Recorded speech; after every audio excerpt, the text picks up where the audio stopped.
না এবার ঠিক আছে, থাক। আলহামদুলিল্লাহ,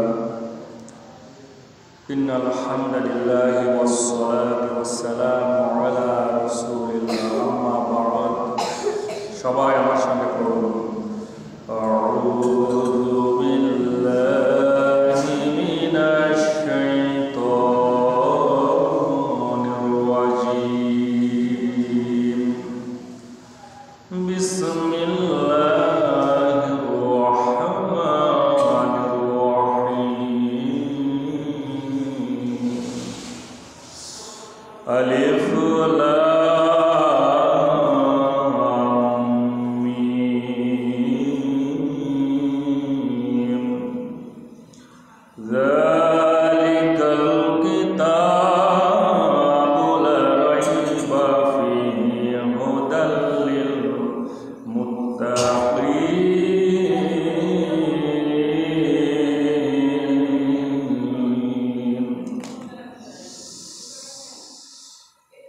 قال النبي صلى الله عليه وسلم: مثل الذي يذكر ربه والذي لا يذكر ربه مثل الحي والميت. إن الله وملائكته يصلون على النبي يا أيها الذين آمنوا صلوا عليه وسلموا تسليما. اللهم صل على محمد. সবাই জবানটা খুলে দিয়ে দরুদ পড়বেন, কেউ চুপ করে থাকবেন না, একেবারে অন্তর থেকে পড়বেন। মা বোনরাও আপনারা আস্তে আস্তে দরুদ পাঠ করবেন। আল্লাহুম্মা সাল্লি আলা মুহাম্মাদ ওয়া আলা আলি মুহাম্মাদ কামা সাল্লাইতা আলা ইব্রাহিম ওয়া আলা আলি ইব্রাহিম ইন্নাকা হামিদুম মাজিদ। আল্লাহুম্মা বারিক আলা মুহাম্মাদ ওয়া আলা আলি মুহাম্মাদ কামা বারাকতা আলা ইব্রাহিম ওয়া আলা আলি ইব্রাহিম ইন্নাকা হামিদুম মাজিদ। আলহামদুলিল্লাহ, আলহামদুলিল্লাহি রাব্বিল আলামিন, আলহামদুলিল্লাহি আলা দীনিল ইসলাম। লাকাল হামদু বিল কুরআন, লাকাল হামদু বিল ইসলাম, লাকাল হামদু বিল ঈমান। ইয়া মুকাল্লিবাল কুলুব সাব্বিত কলবি আলা দীনিকা। আল্লাহুম্মা মুসাররিফাল কুলুব সাররিফ কুলুবানা আলা তাআতিক। ইয়া রাব, ইয়া রাব্বি লাকাল হামদু কামা ইয়ানবাগি লিজালালি ওয়াজহিকা ওয়া লিআযীমি সুলতানিকা। আল্লাহুম্মা রযুকনি শাহাদাতান ফি সাবিলিক ওয়াজআল মাউতি ফি বালাদি রাসূলিক। আমরা অন্তর থেকে বলি আমিন। আল্লাহ যেন আমাদের শাহাদাতের মরণ কবুল করেন, বলেন আমিন। আমাদের একটাই লক্ষ্য থাকবে, এই দুনিয়ার ময়দান থেকে কুল্লু নাফসিন যায়িকাতুল মাউত, যেতেই যখন হবে যেন শাহাদাতের মৃত্যুই যেন আমাদের নসিব হয়। আমরা আরো একবার বলি আমিন। আমার সম্মানিত মুরব্বীকে একটু কাছে আসার জন্য অনুরোধ করবে, একটু নিকটে বসেন, সব ভালো হয়। কারণ একই সঙ্গে থাকলে মহব্বত বেড়ে যায়, ভালোবাসা বেড়ে যায়। আমরা আসুন আল্লাহর দরবারে শুকরিয়া আদায় করি, কারণ আমরা এমন একটা প্রোগ্রামে, এমন একটা অনুষ্ঠানে বসেছি, আর যে সুযোগ দিয়েছেন, এটা এই পৃথিবীর মধ্যে কোটি কোটি টাকা দিলেও এত রহমত, এত করুণা, এত মায়া, দয়া, ভালোবাসা এই প্রোগ্রাম পাওয়া যায় না। আল্লাহ সুবহানাহু ওয়া তাআলা আমাদেরকে চেয়েছেন, তা আমরা বুঝতে পেরেছি। এই পৃথিবীর ময়দানে লক্ষ লক্ষ কোটি কোটি ডলারের মালিক আছে, কিন্তু তাদের সৌভাগ্য হয় নাই এই কোরআনের ময়দানে বসার জন্য, ঠিক কিনা? তো আমরা যেখানে বুঝতে পেরেছি, আর রব যেহেতু আমাদেরকে সুযোগটা দিয়েছেন, এজন্য আমরা আমাদের কলিজা থেকে শুকরিয়া আদায় করব। আলহামদুলিল্লাহ। না, এখনো জোর হলো না, গলাটা ছেড়ে দিয়ে বলা লাগবে আলহামদুলিল্লাহ। আরো একবার জোর দিয়ে আলহামদুলিল্লাহ। দরুদ এবং সালাম সেই মানবতার একমাত্র মহান শিক্ষক আরবি নবী আল্লাহ রাব্বুল আলামিন আমাদেরকে শিক্ষিত দীক্ষিত করবার জন্য যে পয়গম্বর পাঠালেন, জনাবে মুহাম্মদ মুস্তাফা আহমদ মুস্তাফা, আমরা আমাদের অন্তরের অন্তরস্থল থেকে দরুদ পাঠ করি সাল্লাল্লাহু আলাইহি ওয়াসাল্লাম। আপনারা ভালো আছেন? আলহামদুলিল্লাহ, আমিও ভালো আছি। ভালো তো আমরাই থাকি, ঠিক কিনা? কারণ ভালো আল্লাহ প্রিয় মানুষগুলো, মুমিন মুত্তাকি মুসলমান মানুষগুলোই কিন্তু ভালো থাকে। ভালো থাকে না তারাই যাদের অন্তরের মধ্যে ব্যাধি থাকে, ঠিক কিনা? যাদের কলবের মধ্যে, যাদের হৃদয়ের মধ্যে, কলবের মধ্যে রোগ থাকে, ব্যাধি থাকে, এরা কখনো ভালো থাকতে পারে না। ওই যে মমতাজের একটা গান ছিল না, মনে যদি পছন্দ ধরে গন্ধ কি আর পাওয়া যায়, চোখে যারে যায় না দেখা, মলম দিবি কোন জায়গায়। আসেন একটা গান, এরকম একটা গান গাইতো নর্তকী মমতাজ। তো দেখেন, ওর গানের সঙ্গে আল্লাহ সুবহানাহু ওয়া তাআলা 1450 বছর আগে জানতো যে বাংলাদেশের একজন নর্তকী, এই নর্তকী এই ধরনের গান গাইবে, আর তার অন্তরের মধ্যে পছন্দ ধরবে, তার অন্তরটা পচে গলে যাবে।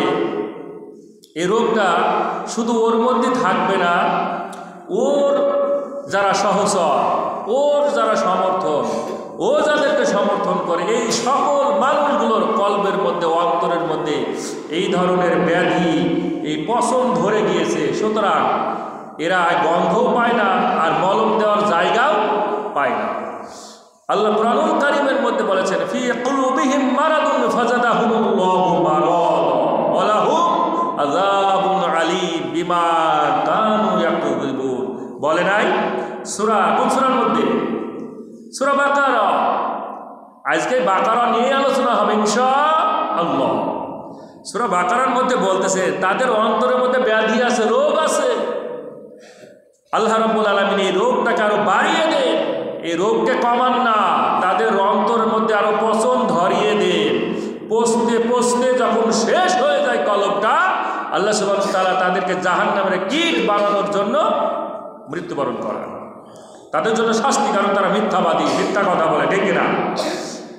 তাহলে আমরা বুঝতে পারতেছি এই অন্তরের মধ্যে ব্যাধি থাকে তারাই যারা বাংলার জমিনে ইসকন নামক এই উগ্রবাদী হিন্দুত্বদের যারা আশ্রয় দেয়, এবং যারা এই ইসকনকে সমর্থন করে, এবং ইসকনের উপর ভর করে দিয়ে বাংলাদেশটাকে অস্থিতিশীল বানানোর জন্য যারা পায়তারা করে, এদের অন্তরের মধ্যে ব্যাধি আছে, ঠিক না? জোরে বলো ঠিক না? এই সমর্থন আল্লাহর কাছে পৌঁছায়া যায়, যেটা বলবেন এটা আল্লাহর কাছে পৌঁছায়া যাবে। আজ আমিও যদিও 1971 সালে জন্মগ্রহণ করি নাই, তবে এতটুকু আমরা বই পুস্তকে জেনেছি যে 1971 সাল থেকে এই দেশে যদিও 95% মুসলমান বসবাস করে, এর পরেও অনেক হিন্দু ভাই বৌদ্ধ ভাই, খ্রিস্টান, অন্যান্য বেধর্মীরাও কিন্তু মিলেমিশে বসবাস করে আসতেছে, ঠিক কিনা? এই বাংলাদেশে কখনো তাদের উপর হামলা মামলা, কখনো নির্যাতন মুসলমান করে নাই। তারা তাদের ধর্ম সুন্দরভাবে পালন করে, কখনোই কিন্তু আমরা কখনো বাধা দিই না। আমার 3 বছর প্রায় আসা হলো এই খোকসাতে। এইখানে আপনাদের প্রায় পূজা হয় না? এই পূজাতে আমি দেখি না এই যে কখনো হিন্দু ভাইদের উপর টর্চার করা হয়েছে, তাদের পূজা মণ্ডপে আগুন ধরানো হয়েছে, বা তাদেরকে পূজা করতে দেওয়া হয় নাই। এই ধরনের ঘটনা কিন্তু এই খোকসাতে আমি দেখি নাই। দেখেছি? আপনারা দেখেছেন? দেখেন নাই। আজ এরা ভারতের নরেন্দ্র মোদীর খপ্পরে পড়ে ইসকনের উপর ভর করে দিয়ে বুবুজান আবার এই দেশে এসে আবার সেই আয়নাঘর বানানোর জন্য, আবার সেই টর্চার করার জন্য, আবার সেই ডিজিআইএফ তৈরি করার জন্য আবার প্ল্যান করতেছে। এবং রিসেন্টলি অনেক ঘটনা ঘটে গেল বাংলার জমিনে। একজন চিটাগংয়ের একজন নিরীহ আইনজীবী ভাই সাইফুলকে তারা পিটিয়ে হত্যা করলো এই ইসকন নামক উগ্রবাদী কিছু হিন্দু। আর এর সাথে সমর্থন করছে আওয়ামী লীগের কিছু সমর্থনকারী। আমি সকল আওয়ামী লীগকে দোষ দিব না, যারা বুবুজানকে আনতে চায়, যারা আবার এই মানুষগুলোকে কষ্ট দিতে চায়, এই মানুষগুলো আবার চেষ্টা করতেছে এদেরকে সমর্থন দিয়ে আবার এই দেশটার মধ্যে অস্থিতিশীল বানানোর জন্য তারা পায়তারা করতেছে। এই জন্য আমাদের সজাগ থাকা লাগবে, চোখ কান খোলা লাগবে। শুধু 5 ওয়াক্ত নামাজ পড়ে পড়ে ঢিপ মেরে মেরে কপালটা ঘাঁটি করে এটা করলে হবে না। পাশাপাশি আমাদেরকে ওই ধরনের চক্রান্ত, দেশের মধ্যে বিশৃঙ্খল, এগুলো যেন করতে না পারে, এই জন্য আমাদের হুঙ্কার দিতে হবে জায়গা থেকে। যেখানে যেখানেই থাকে না কেন সেখান থেকেই আমাদেরকে হুঙ্কার দেওয়া লাগবে, ঠিক কিনা? আপনারা হয়তো বুঝবেন যে এখান থেকে আমরা কথা বললে কিভাবে এর জবাব ওখানে যাবে, ঠিক কিনা? এটা আমাদের মনের ভিতরে প্রশ্ন জাগতে পারে যে আমরা এখানে মাঠে খাটা মানুষ, গ্রামে গঞ্জে বসবাস করি, তা আমরা যদি এখান থেকে কিছু কথা বলি কিভাবে ওখানে যাবে, এরকম আমাদের মন্তব্য আছে না? আমাদের এই কথাগুলো যদি সপ্তমক আসমান ভেদ করে দিয়ে আরো আজিমে পৌঁছাতে পারি, আমাদের এখানকার দরুদ যদি বিশ্বনবী সাল্লাল্লাহু আলাইহি ওয়াসাল্লামের জন্য হয়ে যায়, তাহলে আমাদের কথাগুলো কেন কাফেরদের বক্ষ ভেদ করে তাদের কলিজায় আঘাত করবে না? বলেন, করবে না? অবশ্যই। কাফির, মুনাফিক, মুশরিক আর যারা এই দেশটাকে অস্থিতিশীল বানাতে চায় তাদের কলিজার মধ্যে আঘাত আনবে, যেভাবে আল্লাহ সত্য দিয়ে, হক দিয়ে বাতিলের উপর আঘাত করে। এটা অবশ্যই লাগবে। এজন্য আমাদেরকে অবশ্যই সজাগ থাকা লাগবে ইনশাআল্লাহ। না হলে কলবে কিন্তু আমাদের পছন্দ ধরে যাবে, আমাদের অন্তরের মধ্যে ওই মমতাজের গানের মতো পছন্দ ধরে যাবে, গন্ধও পাওয়া যাবে না, আর মলম দেওয়ার জায়গাও থাকবে না। সম্মানিত আমার হাজিরিন, আমি পবিত্র কোরআনুল কারীম সূরা আল বাকারা, এই বৃহত্তম সূরার মাত্র 2টা আয়াতে কারিমা তেলাওয়াত করেছি। প্রথম এবং দ্বিতীয় আয়াতে কারিমার উপর আজকে ইনশাআল্লাহ কথা বলবো। যেহেতু ধারাবাহিক এই তাফসিরে ধারাবাহিক এই আলোচনা, আজকে কথা হবে সূরা আল বাকারার মধ্যে কি কি ফজিলত লুকিয়ে আছে আল্লাহ সুবহানাহু ওয়া তাআলা দিয়েছেন, এগুলো আমরা আজকে প্রকাশ করবো ইনশাআল্লাহ। 2 নাম্বার হলো আলিফ লাম মিম, এটা আসলে কি এটা জানবো।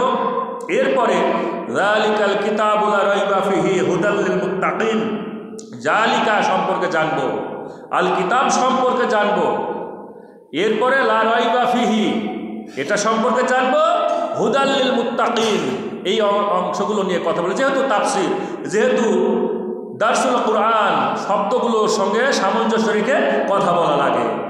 আপনারা থাকবেন তো ইনশাআল্লাহ? কারণ থাকতেই হবে। কোরআনের ময়দান থেকে যারা চলে যায় এরা স্বাভাবিক মানুষ নয়। কারণ এই পৃথিবীর ময়দানে একেবারে শুরু থেকে শেষ পর্যন্ত 3 শ্রেণীর মানুষ। কয় শ্রেণীর মানুষ? 3 শ্রেণীর মানুষ একেবারে শুরু থেকে। এক হলো মুনাফিক, এক হলো কাফের, আর এক হলো মুসলমান। এই 3 ক্যাটাগরির মানুষ একেবারে শুরু থেকে কিয়ামত পর্যন্ত থাকবে। এক হলো কি? মুসলমান। 2 নাম্বার মুনাফিক, 3 নাম্বার কাফের। এই কোরআনকে ভালোবাসে কারা? একটু আসতে বলেন, কোরআনকে ভালোবাসে কারা? আরো আসতে বলেন, কোরআনকে ভালোবাসে কারা? না, আরো আসতে বলা লাগবে, এই কোরআনকে ভালোবাসে কারা?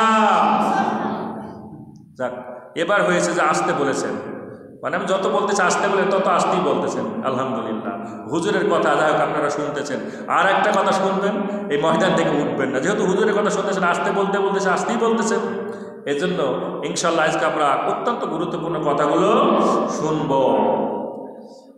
এই কুরআনুল কারীম সূরা আল বাকারা, বাকারা শব্দের অর্থ কি?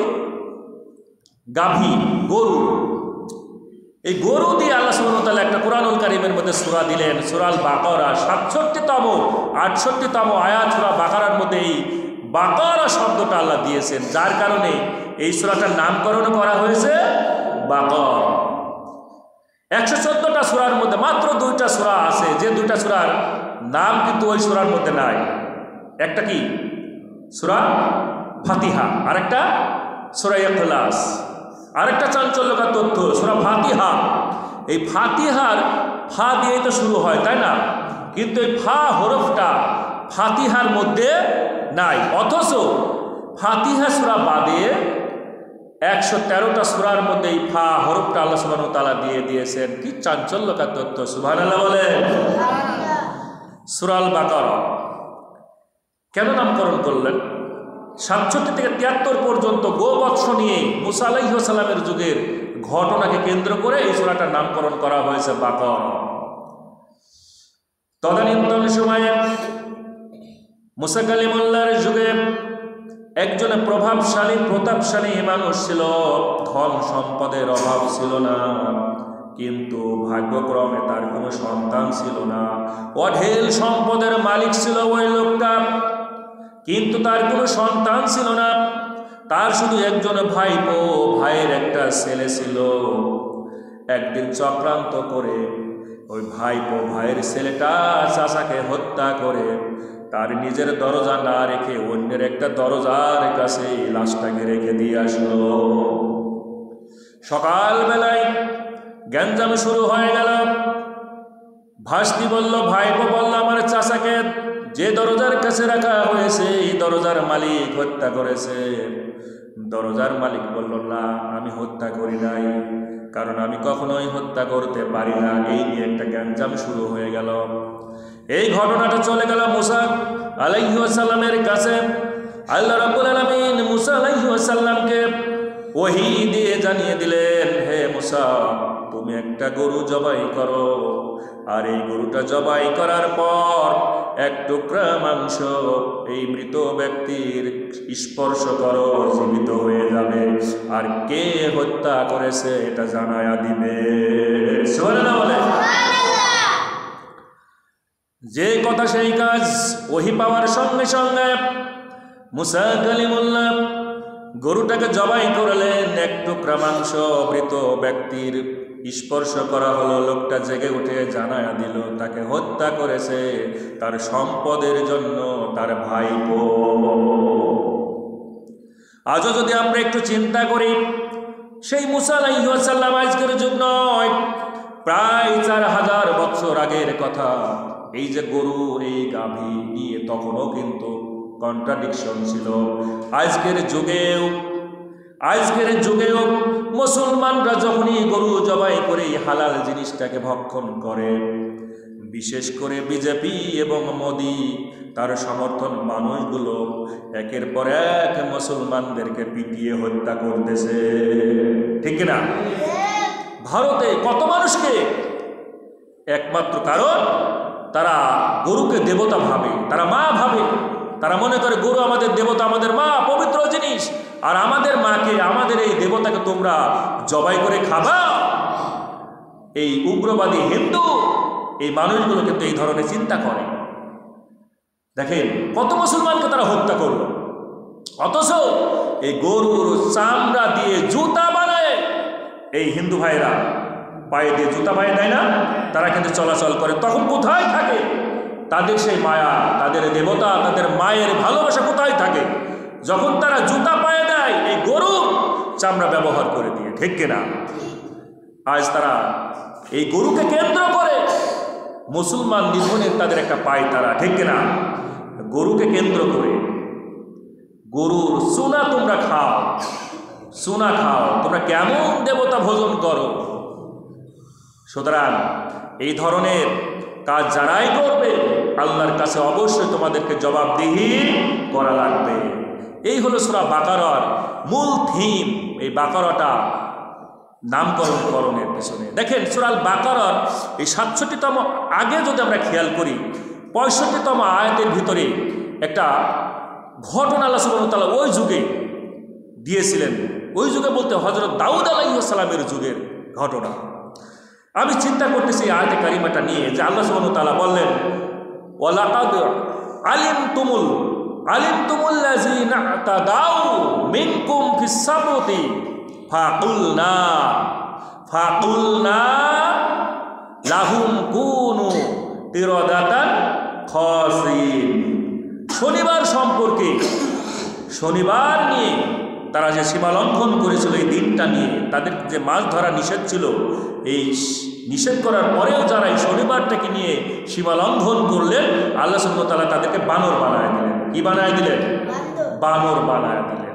আমি আয়াতে কারিমাটা নিয়ে চিন্তা করতেছি, আর আমাদের যুগে এই কয়েক বছর আগে আমাদের বই পুস্তকে জাফর ইকবাল, যিনি এই শিক্ষা ডিপার্টমেন্টের ছিল, বই পুস্তকের কোন বইয়ে কী ধরনের ছবি, কী ধরনের থাকবে সব কিন্তু নির্ধারণ করতো জাফর ইকবাল। তো কেন উনি বইয়ের মধ্যে দিল যে মানুষ বানর থেকে এসেছে? আমি এটা নিয়ে চিন্তা করতেছি, কুরআনুল কারীমে যেহেতু এই কথাটা বলেছে আর এও এই কথা বলতেছে, আমি গভীরভাবে চিন্তা করে দেখলাম, দাউদ আলাইহিস সালামের যুগে আল্লাহ রাব্বুল আলামিন এত চমৎকার, এত সুরেলা কণ্ঠ দাউদ আলাইহিস সালামকে দিয়েছিলেন। যখন জবুর কিতাবখানা পাঠ করত, এই জবুর কিতাবের পাঠের ফলে তার কণ্ঠ এতটাই সুন্দর ছিল, নদীর মাছগুলো, সাগরের মাছগুলো ছুটে ছুটে এসে ডাঙ্গায় এই কোরআন, এই জবুরের কথাগুলো শুনতে তো। সুবহানাল্লাহ বলেন। জবুর কিতাবে এই সুরেলা কণ্ঠের কথাগুলো সাগরের মাছ পর্যন্ত এসে শুনত। দুর্ভাগ্য কপাল পুরা আমরা এই মাইশেলিয়া গ্রামের কোরআনের ডাক যখন হয়, সুরেলা কণ্ঠ দিয়ে যখন এই কোরআনুল কারীম তেলাওয়াত করা হয়, এরা সবচেয়ে বড় কপাল পোড়া, যেরা নদীর মাছও যদি হতো, সাগরের মাছও যদি হতো, তাও কিন্তু ছুটে আসতো, ঠিক কিনা? কিন্তু মানুষ হয়ে যাদেরকে আল্লাহ দিয়েছেন কনসাইন্স, বিবেক দিয়েছেন, বুদ্ধি দিয়েছেন, আত্মসংযম দিয়েছেন, কিন্তু পশু পাখিতে তো তা দেয় না, মাছগুলোকে তা দেয় না। এত কিছু দেওয়ার পরেও এই মানুষগুলো আসে না। সুতরাং বোঝা যায় যে এরা উলাইকা কাল আনআম বাল হুম আদল, এরা হলো পশুর চেয়েও পশু, ঠিক কিনা? এ কথা কার? আল্লাহ রাব্বুল আলামিন বললেন, ওয়ালাকাদ জারআনা লিজাহান্নামা কাসীরাম মিনাল জিন্নি ওয়াল ইনস। সূরা আল আরাফ, ৭ম সূরা আল আরাফের ১৮৯তম আয়াত। আল্লাহ রব ১৭৯তম আয়াতের ভিতরে আল্লাহ বললেন, আমি অধিকাংশ মানুষ এবং জিনকে তৈরি করেছি জাহান্নামে পাঠানোর জন্য। কেন, কি কারণে? লাহুম কুলুবুল লা ইয়াফকাহুনা বিহা, কারণ আমি তাদেরকে কলব দিয়েছি, বোঝার ক্ষমতা দিয়েছি। এরপরে ওই কলব দিয়ে মানুষগুলো বোঝার চেষ্টা করে না। ওয়ালাহুম আয়ুনুল লা ইউবসিরুনা বিহা, আমি তাদেরকে দিয়েছি চক্ষু, চোখ দিয়ে তারা কিন্তু তাকিয়ে তাকিয়ে দেখে না। ওয়ালাহুম আযানুল লা ইয়াসমাউনা বিহা, আমি তাদেরকে সুন্দর কান দিয়েছি, কর্ণ দিয়েছি। এই কান দেবার পরে কোরআনের কথাগুলো যখন শোনে, এরপরেও এই কান দিয়ে কোরআনের কথাগুলো শোনার চেষ্টা করে না। এরা কোরআনের ময়দানে না এসে বরং কানের মধ্যে আঙ্গুল ঢুকিয়ে দিয়ে টিভির দোকানে বসে, পানের বাটার সামনে বসে বিভিন্ন গল্প গুজবের মধ্যে সময়টা ব্যয় করে দেয়। আল্লাহ বললেন, এদেরকে 3টা গুরুত্বপূর্ণ জিনিস দেওয়ার পরেও যেহেতু এরা আসে না, আল্লাহ বললেন উলাইকা কাল আনআম, এই মানুষগুলো হলো পশু। কি বললেন? পশু। শুধু পশু বলেন না, বাল হুম আদল, এ পশুর চেয়েও আরো নিকৃষ্ট। সুতরাং এই পশুর চেয়ে নিকৃষ্ট হতে বাঁচার জন্য আল্লাহ রাব্বুল আলামিন আমাদেরকে এই কোরআনের ময়দানে উপস্থিত করেছেন। এই জন্য আমরা শুকরিয়া আদায় করি, বলে আলহামদুলিল্লাহ। এই আয়াতে কারিমা দিয়ে চিন্তা করলাম, হযরত দাউদ আলাইহিস সালামের যুগেও 3 ক্যাটাগরির মানুষ ছিল। একটা ছিল মুনাফিকের দল, একটা ছিল কাফেরের দল, একটা ছিল মুসলমানের দল। আল্লাহ যখন নিষেধ করলো শনিবারের দিন তোমরা মাছ ধরবা না, এই শনিবারের দিন জবুর কিতাব থেকে যখন তেলাওয়াত করা হতো মাছগুলো এসে জবুরের কথাগুলো শুনতো। সুতরাং তোমাদের জন্য নিষেধ করা হলো এই শনিবারে তোমরা মাছ ধরবা না। এর মধ্যে 3টা দলের মধ্যে একটা দল চিন্তা করলাম আমরা শনিবারে মাছ ধরবো না, কিন্তু জাল ফেলে রাখবো, রবিবারের দিন আমরা মাছ ধরবো। তারা কি বুদ্ধি প্ল্যান, মানে ওদের বুদ্ধির কাছে মনে হচ্ছে আল্লাহর প্ল্যান ভেস্তে যাবে। বয়ান পুরো না, তারা প্ল্যান করতেছে যে আমরা শনিবারে মাছ ধরবো না, ঠিকই রবিবারের দিন মাছ ধরবো। তারা প্ল্যান করে তাই করলো। আল্লাহ সুবহানাহু ওয়া তাআলা বললেন তোরা সীমা লঙ্ঘন করলি। আর একটা দল সে দেখতেছে, না যাচ্ছে মুসলমানের দলে আর না যাচ্ছে কাফেরদের দলে, মানে উভয় দলই কিন্তু তারা আছে। আর মুসলমান তারা নিষেধ করলেন না, এ কাজ করা যাবে না, আল্লাহ নিষেধ করেছেন এই শনিবারে মাছ ধরা যাবে না। এরপরে যখন ধরলো এই 2 শ্রেণীর মানুষকে আল্লাহ সুবহানাহু ওয়া তাআলা বানর বানায় দিলেন, বানর বানায় দিলেন। আমি চিন্তা করলাম মাত্র একটা আরব, একটা দেশ, একটা হুকুমের কারণে যদি ওই সময় হযরত দাউদ আলাইহিস সালামের যুগের মানুষগুলোকে বানর বানায় দিতে পারে, একটা হুকুম, একটা আদেশ না পালন করার কারণে, এই কোরআনুল কারীমের মধ্যে প্রায় 500 জায়গায় আদেশমূলক বাক্য দিয়েছে, কথা দিয়েছে আল্লাহ রাব্বুল আলামিন। আজকের এই 16 বছরের জিন্দেগিতে যারা শাসন করলো, শোষণ করলো, নিপীড়ন নির্যাতন করলো, এই কোরআনুল কারীমের কত আদেশকে তারা লঙ্ঘন করেছে, ঠিক কিনা? কত আদেশ তারা লঙ্ঘন করেছে। এই জন্যই তারা চিন্তা করলো আমরা তো আগেই বানর হয়ে গেছি। কি করলো? এই জাফর ইকবাল চিন্তা করলো তো আমরা তো আগেই বানর হয়ে গেছি। ওই যে শিয়ালের লেজ কাটার গল্প শোনেন না, যে এক শিয়ালে যেহেতু লেজ কেটে পড়ে গেছে, চিন্তা করলো আমার যেহেতু লেজ কেটেছে আমি চাই সব শিয়ালের লেজ কাটা পড়ুক। এরকম একটা গল্প শোনেন নাই? তো জাফর ইকবাল চিন্তা করলো যে আমরা তো আল্লাহর কত হুকুম অমান্য করলাম, আর জাফর ইকবালকে যারা এই সুযোগটা দিল, এই ফ্যাসিস্ট যারা, সবাই চিন্তা করলো আমরা তো বানর আগেই হয়ে গিয়েছি, সুতরাং বানর পুরো বাংলাদেশের মানুষকে বানানো লাগবে। এই জন্য তারা বই পুস্তকে দেবার প্ল্যান করলাম। এই আয়াতের কারিমা নিয়ে অত্যন্ত গবেষণা করলাম, গবেষণা করে করে এটাই খুঁজে পেলাম যে হ্যাঁ, এদের মূল থিম, এদের মূল কাহিনী হলো এটাই যে আমরা শুধু বানর হব না, আমরা শুধু অভিশপ্ত হব না, আল্লাহর দরবারে এই পুরো বাংলাদেশের মানুষকে আমরা অভিশপ্ত বানাই ছাড়বো। কিন্তু হয়েছে ওয়াম কুরুনা, তারা প্ল্যান করেছে, ওয়াম কুরুল্লাহ, আল্লাহ প্ল্যান করেছে না, তোদেরকে জমিন থেকে যাওয়া লাগবে, তোদেরকে বানর বানায়া বানরের দেশেই যাওয়া লাগবে। আল্লাহ সুবহানাহু ওয়া তাআলা তাই কিন্তু করলেন।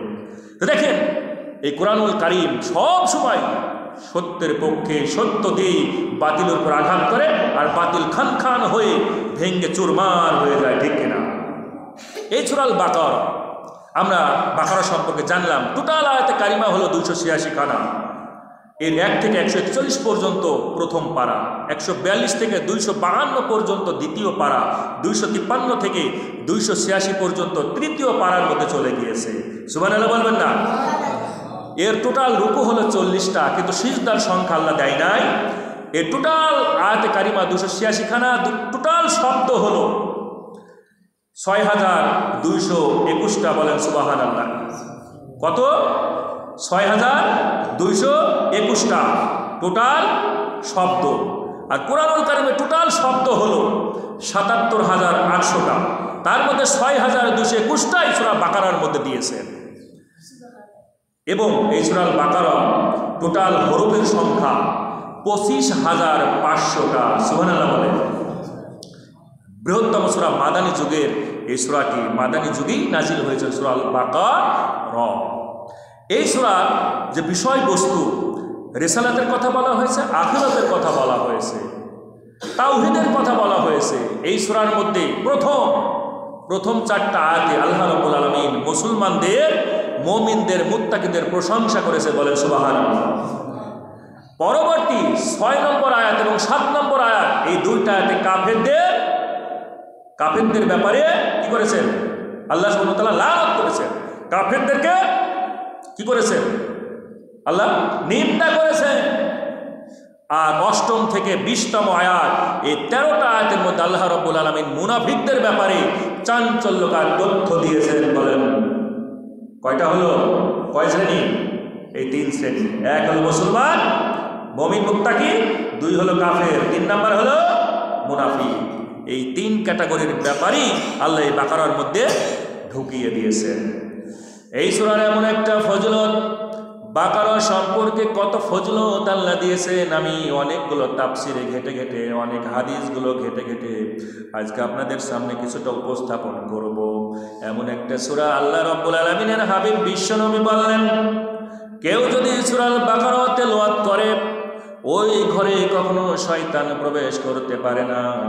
শয়তানকে যদি প্রবেশ করাতে না চাও তাহলে তোমরা ঘরের মধ্যে সূরা বাকারা তেলাওয়াত করো। সুবহানাল্লাহ, সুবহানাল্লাহি ওয়া বিহামদি, সুবহানাল্লাহিল আযীম। তার মানে সূরা বাকারা যারা তেলাওয়াত করে ওই ঘরের মধ্যে কি হয় না? শয়তান প্রবেশ করতে পারে না।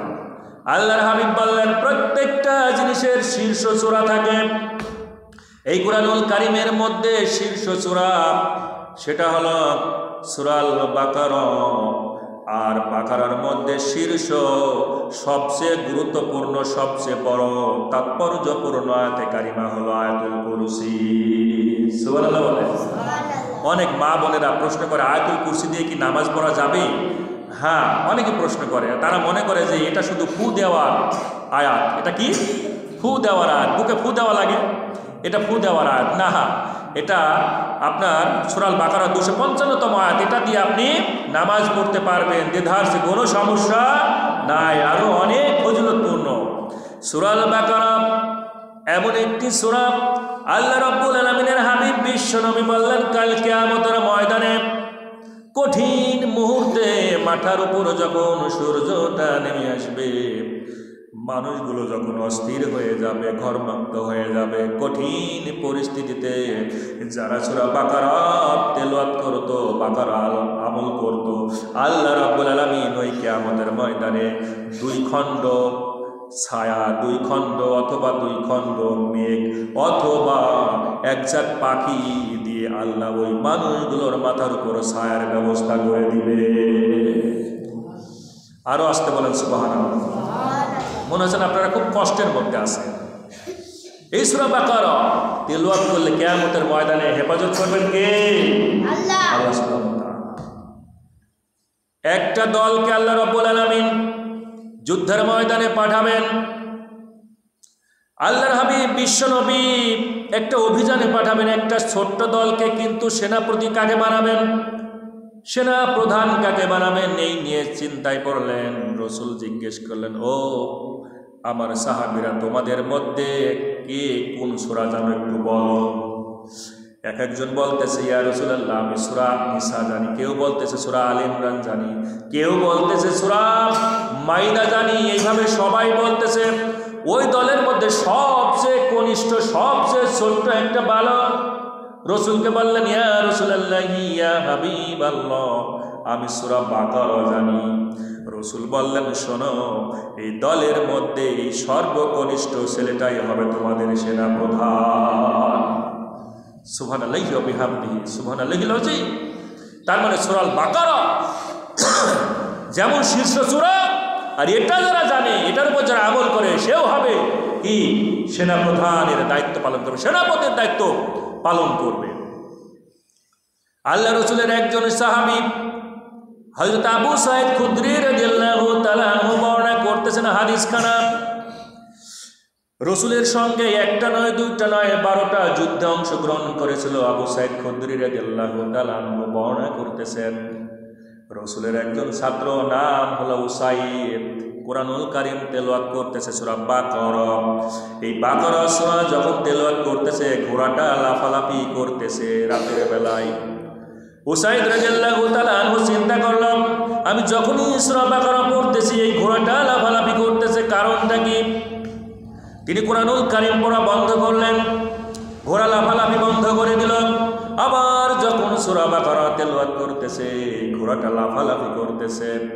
চিন্তা করলেন, এভাবে যদি ঘোড়াটা লাফালাফি করে, আমার সন্তান, আমার ছেলে ঘোড়ার পাশেই শুয়ে আছে, ঘুমায় আছে, হয়তোবা এই ঘোড়াটার পৃষ্ঠতলে পড়ে এই সন্তানটা মারা যাবে। তিনি সূরা আল বাকারা তেলাওয়াত বন্ধ করে দিলেন। রাতের বেলায় বাইরে আসলেন, এসে আকাশের দিকে তাকিয়ে দেখলেন শামিয়ানার মতো একটা দল, শুধু দেশের এই বাংলাদেশের 220 পাওয়ার নয়, কোটি কোটি গুণ পাওয়ারফুল বাল্বের মতো আলো মিটমিট করে জ্বলতেছে ওই শামিয়ানা মতো ওই দলটার উপরে। চিন্তা করলেন কারণটা কি।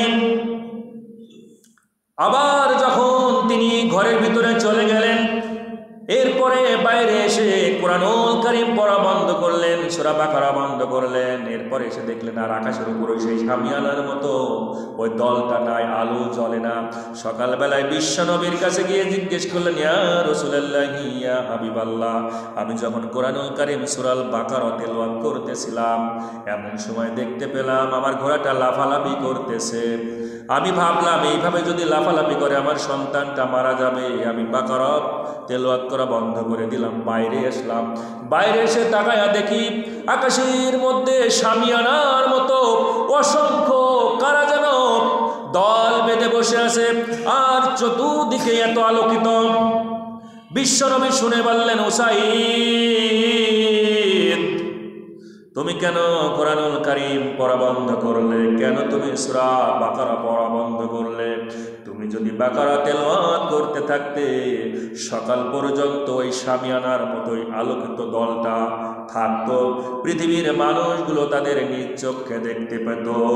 ও উসাইদ, তুমি কেন বন্ধ করলে কোরআনুল কারীম পড়া? দুইবার রাসূল বললেন, উসাইদ তুমি কি জানো ওই দলগুলো কারা? ওই মিটমিট করে আলো জ্বলতেছে, ওটা কি তুমি কি জানো? উসাইদ বললেন, ইয়া রাসূলুল্লাহ, আমি জানি না। আল্লাহ রাসূল বললেন, ওরা আর অন্য কেউ নয়, আল্লাহ রহমতের ফেরেশতা, চতুর্দিকে বেষ্টনী করে শামিয়ানার মতো আলোকিত করে আছে তোমার কোরআন শোনার জন্য। সুবহানাল্লাহি ওয়া বিহামদিহি সুবহানাল্লাহিল আযীম। এই সেই কোরআনুল কারীম আজও যদি তেলাওয়াত করা হয়, ঘরের মধ্যে যদি তেলাওয়াত করবেন, মাঝে মাঝে দেখবেন হয়তো কোনো সাপ উঠে গেছে ঘরের মধ্যে। এই সাপ রাসূল বলতেছেন হত্যা করবা না। 3 বার বলো, যদি তুমি জিনের সন্তান হও তাহলে তুমি চলে যাও। 3 বার বলার পর এরপরে যদি না সরে তাহলে তারে মেরে ফেলো। কিন্তু অনেক সময় কোরআনুল কারীম শোনার জন্য জিনেরা তারা রূপ বদল করে তারা কিন্তু শুনতে থাকে। সুবহানাল্লাহ বলে। এই সেই কোরআনুল কারীম সূরা আল বাকারা এত চমৎকার চমৎকার এই ব্যাপারে তথ্য আল্লাহ রাব্বুল আলামিনের হাবিব বিশ্বনবী দিয়েছেন এই সূরা বাকারার ব্যাপারে। আমি আয়াতে কারিমা তেলাওয়াত করলাম 1 এবং 2। সম্মানিত বন্ধুরা, এই কোরআনুল কারীম সূরা আল বাকারার প্রথম যে আয়াতে কারিমাটা আল্লাহ রাব্বুল আলামিন দিলেন, কি তথ্য লুকিয়ে রেখেছেন আমরা জবানটা খুলে দিয়ে আরেকবার এই সোনালী আয়াতখানা পাঠ করতে চাই। সবাই পাঠ করুন। বিসমিল্লাহির রাহমানির রাহিম। আল্লাহু আকবার। আলিফ লাম মিম। কয়টা হরফ? আমি কয়টা হরফ তেলাওয়াত করলাম? কি ব্যাপার? আমি কি গোরস্থানে কথা বলতেছি, না শ্মশানে কথা বলতেছি, না মরুভূমির মধ্যে কথা বলছি? আমার সাথে কতগুলো মানুষ, কয়টা হরফ পাঠ করলাম একটু গোনেন। 3টা। এই তো। আরে আমি এখানে ভুল হলে তো জেলে পাঠাবো না, এখানে ভুল হলে তো জরিমানা ডাকবো না, তাই না? 3টা হরফ পাঠ করলাম, আলিফ লাম মিম। এই 3টা হরফ যে পাঠ করলাম সব হলো কয়টা? 30টা সব হয়েছে। দলিল প্রথমে হাদিস থেকে দিই। আব্দুল্লাহ ইবনে মাসউদ রাদিয়াল্লাহু তাআলা আনহু বর্ণনা করতেছে, তিরমিজির 2910 নম্বর হাদিস। বিশ্বনবীর ছাত্র আব্দুল্লাহ ইবনে মাসউদ রাদিয়াল্লাহু তাআলা আনহু বললেন, মান ক্বারা হারফান মিন কিতাবিল্লাহি ফালাহু বিহি হাসানা ওয়াল হাসানাতু বিআশরি আমসালিহা লা আকুলু আলিফ লাম মিম হারফুন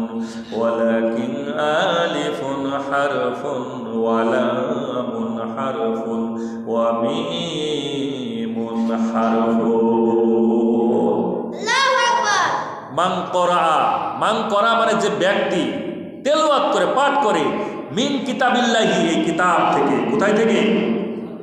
কোথায় থেকে? এই কোরআন থেকে যারা তেলাওয়াত করে, আল্লাহ সুবহানাহু ওয়া তাআলা বলেন ফালাহু বি হাসানা, তার জন্য একটা হাসানা রয়েছে। কয়টা?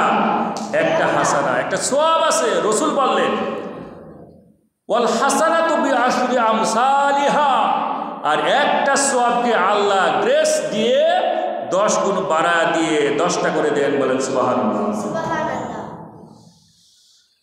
আল্লাহ রাসূল বললেন লা আকুলু আলিফ লাম মিম হারফুন, আমি বলতেছি না যে আলিফ লাম মিম একটা হরফ, ওয়ালাকিন আমি বরং বলতেছি আলিফুন হারফুন, আলিফ হলো একটা হরফ, ওয়া লামুন হারফুন, লাম হলো একটা হরফ, ওয়া মিমুন হারফুন, মিম হলো একটা হরফ। তার মানে 3টা হরফে 3 × 30টা সওয়াব আল্লাহ রাব্বুল আলামিন আমাদের আমলনামায় দিয়ে দেয়।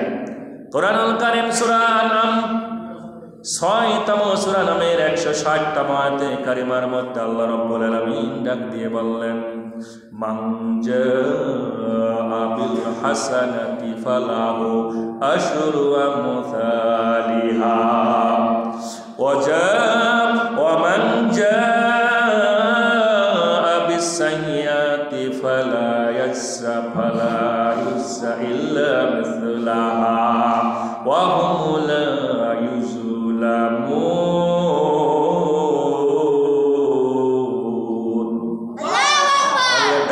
বললেন কোন মানুষ যখন আমার কাছে একটা সওয়াব নিয়ে, একটা আমল নিয়ে আসে, আমি আল্লাহ রাব্বুল আলামিন এই আমলটাকে 10 গুণ বাড়ায়া তার আমলনামায় দিয়ে দিই। ওমান জাআ বিসাইয়্যাতি, কোন মানুষ যদি একটা গুনাহ নিয়ে আসে, খারাপ কাজ নিয়ে আসে, আল্লাহ বলে ফেরেশতা stop, you never write against my creation, আমার এই সৃষ্টির বিরুদ্ধে তুমি লিখো না, এইটা পাপ লিখো না, ওয়েট, অপেক্ষা করো, আনটিল দ্য টাইম, ওই সময় পর্যন্ত অপেক্ষা করো।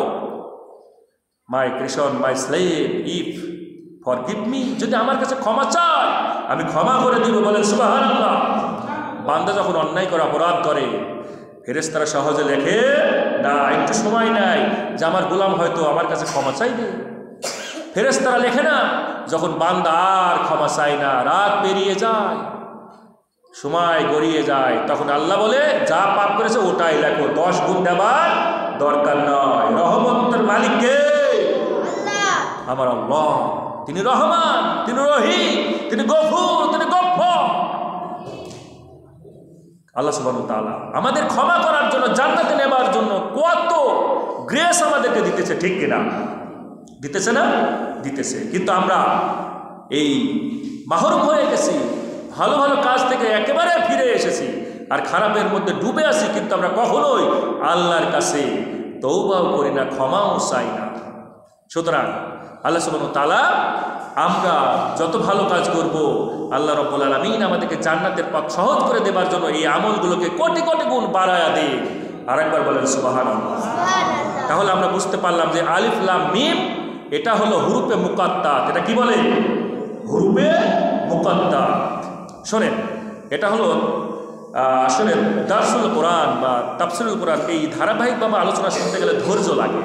কারণ আপনি কোনো কোনো আয়াতের মধ্যে টেস্ট পাবেন, আবার কোনো কোনো আয়াতের মধ্যে বলে কি মজা পাচ্ছি না। কিন্তু আপনাকে তথ্য নিতে গেলে, যেহেতু এটা দারসুল কোরআন, শব্দগুলো ভেঙে ভেঙে বলা লাগে, এই জন্য যে তথ্য তাফসীরের মধ্যে আমি যা যা দেখেছি সেগুলোই আমি আপনাদের সামনে উপস্থাপন করবো। এই জন্য ধৈর্য সহকারে থাকলে আপনি বুঝতে পারবেন যে আসলে এই কোরআনুল কারীম আমরা একটু একটু বুঝতে পারতেছি। তো দেখেন, এইকে বলা হয় হুরুফে মুকাত্তাত। 29টা সূরার 14 জায়গায় এই ধরনের 14টা হয়, 29টা সূরার মধ্যে আল্লাহ রাব্বুল আলামিন 14টা এই হুরুফ দিয়েছেন, যেগুলোকে বলা হয় হুরুফে মুকাত্তাত। সুবহানাল্লাহ বলেন। আচ্ছা, আলিফ লাম মিম এটার অর্থ আপনারা কেউ জানেন? হ্যাঁ, জানেন? আল্লাহু আ'লাম। আল্লাহু আ'লাম, আল্লাহ সবচেয়ে ভালো জানেন। পৃথিবীর কোন মানুষ এই সম্পর্কে জানে না। কোরআনুল কারীম এই যে দেখতেছেন না, এই কোরআনুল কারীমের মধ্যে শব্দের দিক থেকে 2 প্রকার। কয় প্রকার? শব্দের দিক থেকে 2 প্রকার। আল্লাহ রাব্বুল আলামিন এই কথাটা জানালেন কোরআনুল কারীম সূরা আলে ইমরান 3তম সূরা আল ইমরানের 7তম আয়াতে কারিমার মধ্যে বললেন হুয়াল্লাযী আনজালা আলাইকাল কিতাব। আল্লাহ রাব্বুল আলামিন বললেন নবী গো আমি কিতাবখানা আপনাকে দিয়েছি, মিনহু আয়াতুম মুহকামাতুন হুন্না উম্মুল কিতাব। এই কিতাবের মধ্যে এক প্রকারের শব্দ আছে, এই শব্দটার নাম হলো মুহকাম। এই মুহকামের বহু বচন হলো মুহকামাত। এটা হলো কুরআনুল কারীমের মা, উম্মুল কুরআন, উম্মুল কিতাব। এটা হলো উম্মুল কিতাব। আর এটা বোঝা সবচেয়ে সহজ। এটা বোঝা কি সবচেয়ে সহজ। তার মানে কুরআনুল কারীমের মধ্যে কয় প্রকার শব্দ আছে? টোটাল কুরআনুল কারীমের মধ্যে 2 প্রকারের শব্দ। এক প্রকারের নাম কি পেলাম? মুহকাম। বহু বচন হলো মুহকামা। কথা বলুন সবাই, মুহকামা নাম কি? মুহকামাত। এটা হলো, এটা খুব সহজ, সহজবোধ্য, বোধগম্য, ইজি ল্যাঙ্গুয়েজ, সহজেই কোরআনকে বোঝা যায় এই শব্দগুলো দিয়ে। আল্লাহ রাব্বুল আলামিন বললেন ওয়া উখারু মুতাশাবিহাত। আর একটা শব্দ আছে, এই শব্দটার নাম হলো মুতাশাবিহাত। আরেকটা নাম কি? মুতাশাবিহাত। এটা হলো দুর্বোধ্য, পৃথিবীর কোনো মানুষের পক্ষে সম্ভব নয় এই ভাষাটা বোঝা। বলেন সুবহানাল্লাহ। ফাআম্মাল্লাযিনা ফী কুলুবিহিম যায়গুন ফাত্তাবিউনা মাতাশাবাহা মিনহু বুতিগাআল ফিতনাতি ওয়া বুতিগাআ তাওবিলি। যাদের অন্তরের মধ্যে ব্যাধি আছে, যাদের অন্তরের মধ্যে একটু বাঁকা আছে, বাঁকা তারা আছে, এই মানুষগুলো সমাজের মধ্যে ফিতনা তৈরি করার জন্য, সমাজের মধ্যে বিশৃঙ্খল তৈরি করার জন্য মুতাশাবিহাতের অনুসরণ করে। ওমা ইয়ালামু তা'বিলাহু ইল্লাল্লাহ। আল্লাহ নিজেই ঘোষণা দিলেন এর অর্থ পৃথিবীর কেউ জানে না, আমি আল্লাহ জানি। সুবহানাল্লাহ বলেন।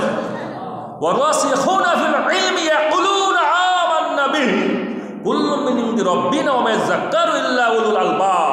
কিন্তু যারা জ্ঞানী সুকবি, যারা উলুল আলবাব, এই মানুষগুলো বিশ্বাস করে এই হরফগুলো স্বয়ং আল্লাহর কাছ থেকে এসেছে। সুতরাং আমরা এতটুকুই বিশ্বাস করি আল্লাহ রাব্বুল আলামিনের এই হরফ আল্লাহ ভালো জানে, আমরা জানি না। আমরা শুধু মুহকামাত, এই শব্দগুলোর অর্থ, এর ব্যাপারে আমরা আল্লাহ সুবহানাহু ওয়া তাআলা জানাইছেন, আমরা জানি। বলেন সুবহানাল্লাহ। আর একবার বলেন সুবহানাল্লাহ। তাহলে আমরা বুঝতে পারলাম এই আলিফ লাম মিম এর অর্থ র সিন এরম আছে না, হা মিম জিম এরম থাকে না, এগুলোর অর্থ পৃথিবীর কেউ জানে না। আমার অনেক মা বোনেরা, অনেক বাবাজিরা নাম রাখে ছেলের কি আলিফ, নাম রাখে কি জিম, নাম রাখে মিম, নাম রাখে লাম, রাখে না? মা বোন বাবাজিরা, আপনারা যে নামটা রেখেছেন এটার অর্থ কি আপনি জানেন? Do you know what the meaning of this name? এটার নাম কি, এর অর্থ কি আপনি জানেন? জানেন না। তাহলে আপনি যে নামের অর্থ জানেন না, why you keep this name, কেন আপনি এই নামটা রেখেছেন? তাহলে আমরা মনে মনে করি যে কুরআনুল কারীমের শব্দ এত চমৎকার, কতবার এসেছে, সূরা বাকারার মতো জায়গায় দিয়েছে প্রথমে, তাও তাই না? যে কুরআনুল কারীমের শীর্ষ সূরা, কুরআনুল কারীমের সবচেয়ে গুরুত্বপূর্ণ এই সূরাটা, তার প্রথমে দিয়েছে আলিফ লাম মিম। আমার ছেলের নাম আলিফ রাখবো না তো কি রাখবো? আমার ছেলের নাম লাম রাখবো না তো কি রাখবো? আমার ছেলের নাম তুকাজ্জিবান রাখবো না তো কি রাখবো? কারণ তুকাজ্জিবান শব্দটা কুরআনুল কারীমে কতবার দিয়েছে? একবার নয়, দুইবার নয়। সূরা আর রহমান, 55তম সূরা রহমানের টোটাল আয়াতে কারিমা 78টা, এর মধ্যে 31 বার আল্লাহ বলেন ফাবিআইয়ি আলাই রাব্বিকুমা তুকাজ্জিবান। হুজুর কি চমৎকার করে তেলাওয়াত করে, মনটা ভরে যায়। ইমাম সুরেলা কণ্ঠ দিয়ে যখন রহমান তেলাওয়াত করে, সেরেনের মালিক মানুষগুলো চিন্তা করে এই তুকাজ্জিবান শব্দটা কত চমৎকার করে তেলাওয়াত করলো। ফাবিআইয়ি আলাই রাব্বিকুমা তুকাজ্জিবান। তুকাজ্জিবান কতবার হুজুর বলতেছে, সুতরাং আমার ছেলের নাম রাখবো কি তুকাজ্জিবান। তুকাজ্জিবান মানে যে কি এ আর জানে না। ছেলেও হয়েছে তুকাজ্জিবান, ছেলেও হয়েছে তুকাজ্জিবান, এ হয়েছে অস্বীকারী, মিথ্যাবাদী। কারণ এর তুকাজ্জিবান মানে কি? অস্বীকারী, মিথ্যাবাদী। আল্লাহ সুবহানাহু ওয়া তাআলা এই দুনিয়ার মধ্যে এত নাজ নিয়ামত দিয়েছে, এত কিছু পাওয়ার পরেও যে মানুষগুলো অস্বীকার করে, মিথ্যা প্রতিপন্ন করে, শয়তানের ধোঁকায় পড়ে বোকা বনে খারাপ জগতে চলে যায়, এরা হলো তুকাজ্জিবান। আর ছেলের নাম রেখেছে তুকাজ্জিবান। এজন্য আমি রিকোয়েস্ট করব, যখনই সন্তান হবে, মা বোন সহ যারাই কথাগুলো শুনতেছেন, আপনার ছেলের নাম রাখবেন এই আলিফ লাম মিম দিয়ে নয়, যার অর্থ হবে তাই দিয়ে নাম রাখা লাগবে। সকল মুফাসসিরগণ একমত যে এই রকমের হুরুফে মুকাত্তার দিয়ে নাম রাখা ঠিক হবে না। তাহলে বুঝতে পারলাম, তাহলে আমরা আলিফ লাম মিমের ব্যাপারে কিছুটা হলেও একটু তথ্য পেলাম। আসুন আমরা এবার দ্বিতীয় আয়াতের উপরে কথা বলে ইনশাল্লাহ আলোচনা শেষ করব। আমরা এই সোনালী দ্বিতীয় আয়াতখান আবার আমাদের এই কলিজা দিয়ে মহব্বতের সঙ্গে তেলাওয়াত করব। সবাই কণ্ঠটা ছেড়ে দিয়ে পাঠ করবেন। বিসমিল্লাহির রহমানির রহিম।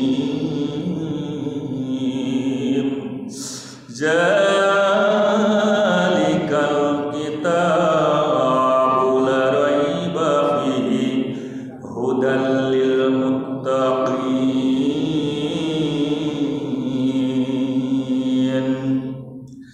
জালিকা, আমরা এই জালিকা নিয়ে একটু কথা বলবো, এরপরে প্রত্যেকটা শব্দ নিয়ে কথা বলবো ইনশাআল্লাহ। আমার হাতে যে কোরআনুল কারীম দেখতেছেন না? দেখেন, যারা দেহুন অ্যারাবিক গ্রামার, যারা আরবি গ্রামার জানেন তারা খুব ভালো জানেন। আমার সামনে আমার হাফেজ ভাই বসে আছেন, শাহিন ভাই বসে আছেন, আমার একজন স্যার বসে আছেন, মাদ্রাসার শিক্ষক, ভালো জানেন। এছাড়াও যারা আসে বসে আছেন, হয়তো আরবি সম্পর্কে যদি একটু জ্ঞান থাকে আপনারা জানেন যে হাজা মানে নিকটে, হাজা মানে কি? নিকটে। আর জালিকা মানে দূরে, দূরের কোনো জিনিসটাকে যদি বোঝানো হয় তাহলে সেটা কি হয়? ওটাকে জালিকা ব্যবহার করা হয়। আর নিকটের জিনিস হলে আমার হাতে কোরআন, হাজা কিতাবুন। হাজা কিতাবুন মানে কি? ইহা একটা কিতাব। জালিকা কিতাবুন, ওইটা একটা কিতাব, তাই না? এই মানে দূরে যদি হয়, তাহলে যেহেতু আমার কাছে কোরআন, তাহলে আল্লাহ এখানে হাজা না দিয়ে হাজাল কিতাবুল লা রাইবা ফীহি হুদাল লিল মুত্তাকিন না দিয়ে কেন দিলেন যালিকাল কিতাবুল লা রাইবা ফীহি হুদাল লিল মুত্তাকিন? আসুন, তাফসীরের ভিতরে আমি দেখলাম মালিক ইবনে সাইফ নামক একজন ইহুদি মুসলমানদের অন্তরের মধ্যে কষ্ট দিত, দুঃখ দিত।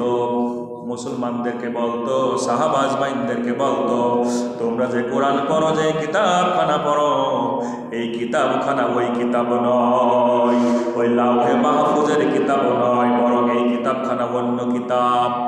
আল্লাহ রাব্বুল আলামিন এই ইহুদির কথাগুলোকে খণ্ডন করার জন্য, এই কাফেরের কথাগুলোকে খণ্ডন করার জন্য আল্লাহ কোরআনুল কারীমের মধ্যে দিলেন যালিকাল কিতাবু লা রাইবা ফীহি হুদাল লিল মুত্তাকিন।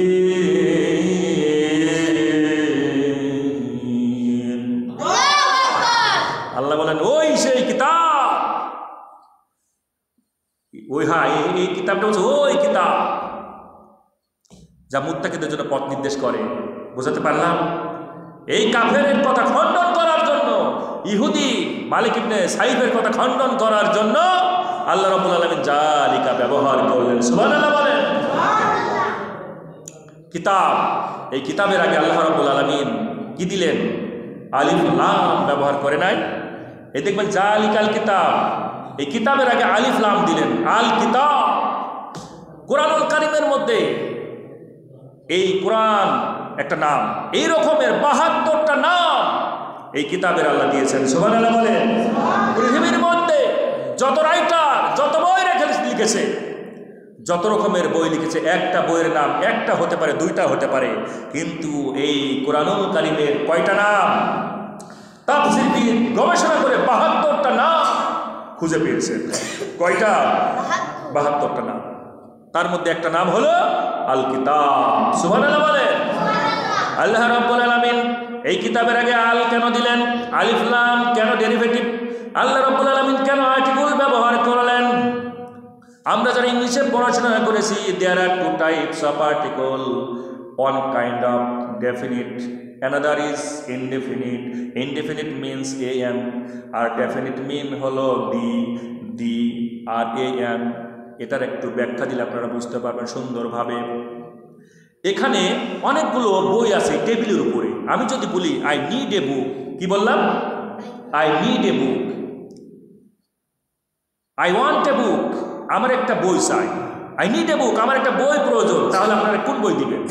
যে কোনো একটা বই দিবেন, ঠিক কিনা? যে কোনো একটা বই দিবেন না? এই টেবিলের মধ্যে যদি শত শত বই থাকে, যে কোনো একটা বই আপনি আমার হাতে তুলে দিবেন। আমি বললাম কি আই নিড এ বুক, আমার একটা বই দরকার, আপনি একটা বই কিন্তু দিবেন। যখন আমি বলবো I need the book, I want the book, আমার ওই বইটি আমার দরকার, তার মানে কি স্পেসিফিক, নির্দিষ্ট করে বলতেছি যে এই বইটা আমার দরকার, তখন বাধ্য হয়ে আমাকে কিন্তু ওই বইটাই দিবেন, ঠিক কিনা? তার মানে আল্লাহ রাব্বুল আলামিন আলিফ লাম দিয়ে এটাই বুঝালেন, এই পৃথিবীর ময়দানে যত রকমের বই থাকুক না কেন, যত রকমের কিতাব থাকুক না কেন, কোনো কিতাব হুদাল্লিল মুত্তাকিন দিতে পারে না। একমাত্র যদি দিতে পারে এটা হলো আল কিতাব। সুবহানাল্লাহ। জালিকাল কিতাবু লা রাইবা ফীহি হুদাল্লিল মুত্তাকিন। হুদাল্লিল মুত্তাকিন, মুত্তাকিদের জন্য যে হুদা, এই একটাই কিতাব আল কিতাব, এটা হলো কোরআনুল কারীম। সুবহানাল্লাহ বলেন। এই জন্য আল্লাহ রাব্বুল আলামিন আলিফ লাম দিয়ে একেবারে মুলতবি ঘোষণা করে দিলেন, একেবারে কি করে দিলেন? স্টপ করে দিলেন যে আর কোনো কিতাব মুত্তাকিদের জন্য হুদা হতে পারে না। হুদা যদি হতে চায় তাহলে এই কোরআনুল কারীমই হতে পারে। সুতরাং এই কোরআনুল কারীমকে আমরা ছেড়ে দিয়ে যারা বিমুখ হয়ে আজ আলালের ঘরে দোলাল, হুতুম পেশা, এই ঠাকুরের যত রকমের বই পড়ি না কেন, আজ বাংলাদেশে কত রকমের বই পড়ে কি সফলতা অর্জন করার জন্য। কিসে অর্জন করার জন্য? সফল কাম হবার জন্য। কোনো বই আপনাকে সফল কাম করতে পারে না, আপনাকে মুত্তাকি বানাতে পারে না, আপনাকে ইমানদার বানাতে পারে না। একমাত্র যদি আপনাকে মুত্তাকি বানাতে পারে, হেদায়েত যদি দিতে পারে, এই কিতাবটার নাম কি? জবানটা খুলে দিয়ে বলেন নাম কি? আল কোরআনুল কারীম। লা রাইবা ফিহি, এর মধ্যে সন্দেহে ভরা আছে, তাই না? হ্যাঁ, লা রাইবা ফিহি মানে এর মধ্যে সন্দেহে ভরা আছে। তা কি আছে এটার মধ্যে? হ্যাঁ, একটু কথা বলো। লা রাইবা ফিহি মানে কি? কোনো সন্দেহ না, চুল পরিমাণ, ভুল তো দূরের কথা, চুল পরিমাণ সন্দেহ থাকবে না। বন্ধুরা আমার, গুরুত্বপূর্ণ এই কথাগুলো শুনবেন। লা রাইবা ফিহি, কোনো সন্দেহ নাই। কে বললেন? আল্লাহ রাব্বুল আলামিন যেহেতু বলেছেন নিশ্চয় এই জমিনের মধ্যে একটা দল নয়, নিশ্চয় দুইটা দল এটাকে সন্দেহের চোখে দেখবে, যার কারণে আল্লাহ রাব্বুল আলামিন তার ভাষায় জানিয়ে দিলেন এই কিতাবের মধ্যে কোনো সন্দেহ নাই। দুইটা দল এটাকে সন্দেহের চোখে দেখবে, যার কারণে আল্লাহ দার্থহীনভাবে বলে দিলেন যে এর মধ্যে কোনো সন্দেহ নাই। এখন কারা কারা সন্দেহের চোখে দেখে, কাদের চোখে সন্দেহ, এটা আমরা আজকে বের করবো ইনশাআল্লাহ। আপনারা কি জানেন এই বিশ্ব নবী, বিশ্ব পয়গম্বর, রসুলদের সম্রাট মোহাম্মদ মুস্তাফা আহমদ মুস্তাফা সাল্লাল্লাহু আলাইহি ওয়াসাল্লাম কিয়ামতের ময়দানে মামলা দায়ের করবে, জানেন? এই আপনারা কথা বলেন না কেন? আমি কি কোন জায়গায় কথা বলতেছি? একটু রেসপন্স করেন। এখানে দোয়া করে দেব, মোনাজাত করে দিব, তাহলে আপনারা কথা বলছেন না কেন? আমি তো এর আগেও কথা বলেছি, কিন্তু এরকম তো দেখি না। আজকে আপনারা একেবারে নিশ্চুপ। আমার কথা বোঝা যায় না? আমার কথা কি বোঝা যায় না? তো বোঝা গেলে কথা বলেন না কেন? কিয়ামতের ময়দানে বিশ্বনবী মামলা দায়ের করবে। মামলা বোঝেন? মামলা কি? কেস।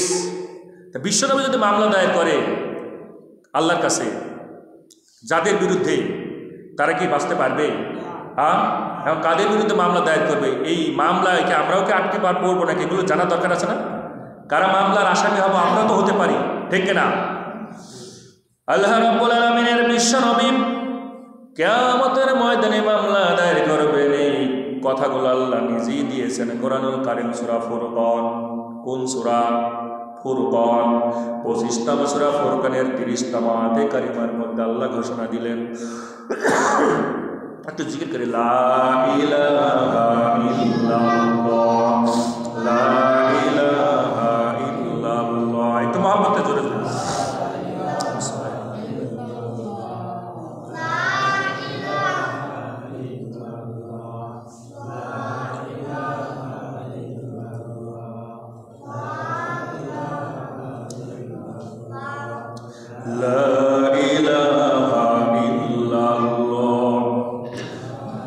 আমরা এসেছি মাটি থেকে, ফিরে যাব আবার মাটির ঘরে। আমরা এসেছি মাটি থেকে, ফিরে যাব আবার মাটির ঘরে।